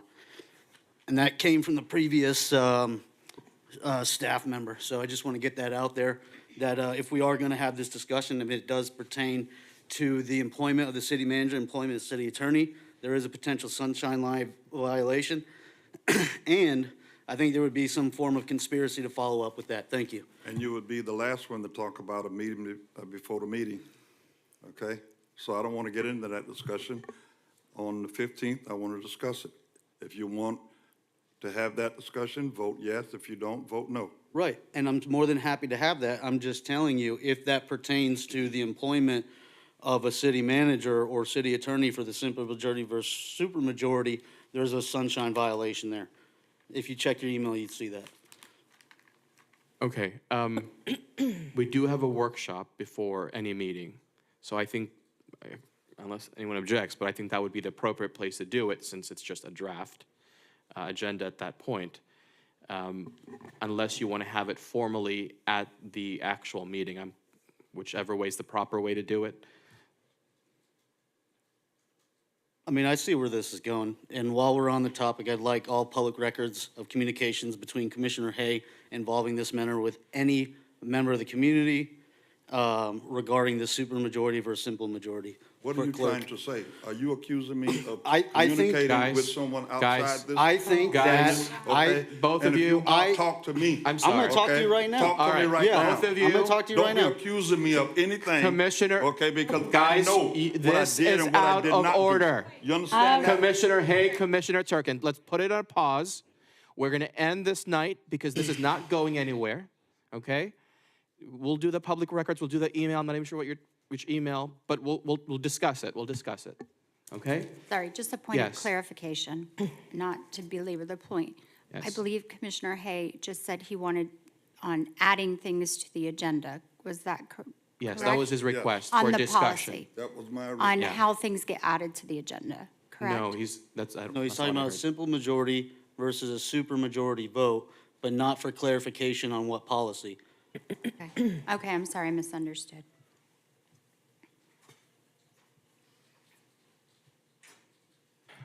I'm Okay. okay to have that conversation. When we do, I think there's a lot of questions that need to Okay. be answered. All right, so, okay. But this back and forth, just Yeah, put it on I hold. didn't raise my voice. Mayor? Yes, Vice Mayor. I'm not raising mine either, but I don't want and- you making accusations against me. All right, all I right. want you to fully understand that. Commissioner, You make It's accusations, okay. you just made an accusation against me earlier. I gentlemen, wouldn't, I could care less. guys, So please. Just shut up. practice what you Okay? preach. All right. All right, people are watching online. Let's just, please, we will have a conversation. We can do it then. We've got things to go to. Okay. All right. I'm sorry, Vice Mayor, you were about to say something. Thank you, Mayor. Adam, can you, can we, and this can be future agenda, it doesn't have to be, I just thought of it when I was talking about the CM's review. Can we get an update on downtown development, where we are with certain projects? Because I know that we're looking at anywhere from, I think it's $2 to $2.5 billion of permitting funds and permitting projects that are coming up. So can we get an update on what's going on downtown? Also, I know of at least one Live Local project, so if we can get an update on that project and what it is going to bring to the city, because that's not something that would normally come before us. So if I could get those updates at some time in the next, I don't know, a month or so, whenever you have it ready, that'd be great. Would you like me to have somebody present those updates, or That just would send be it out great. to the commission? Okay, that's fine. Thank you. Yeah, that's a good idea. Thank you for bringing that up. Okay, any other closing comments? Otherwise, I'll entertain a motion to adjourn. Motion to adjourn. All right, is there a second? Second. All right, have a good night, everybody. This meeting is adjourned.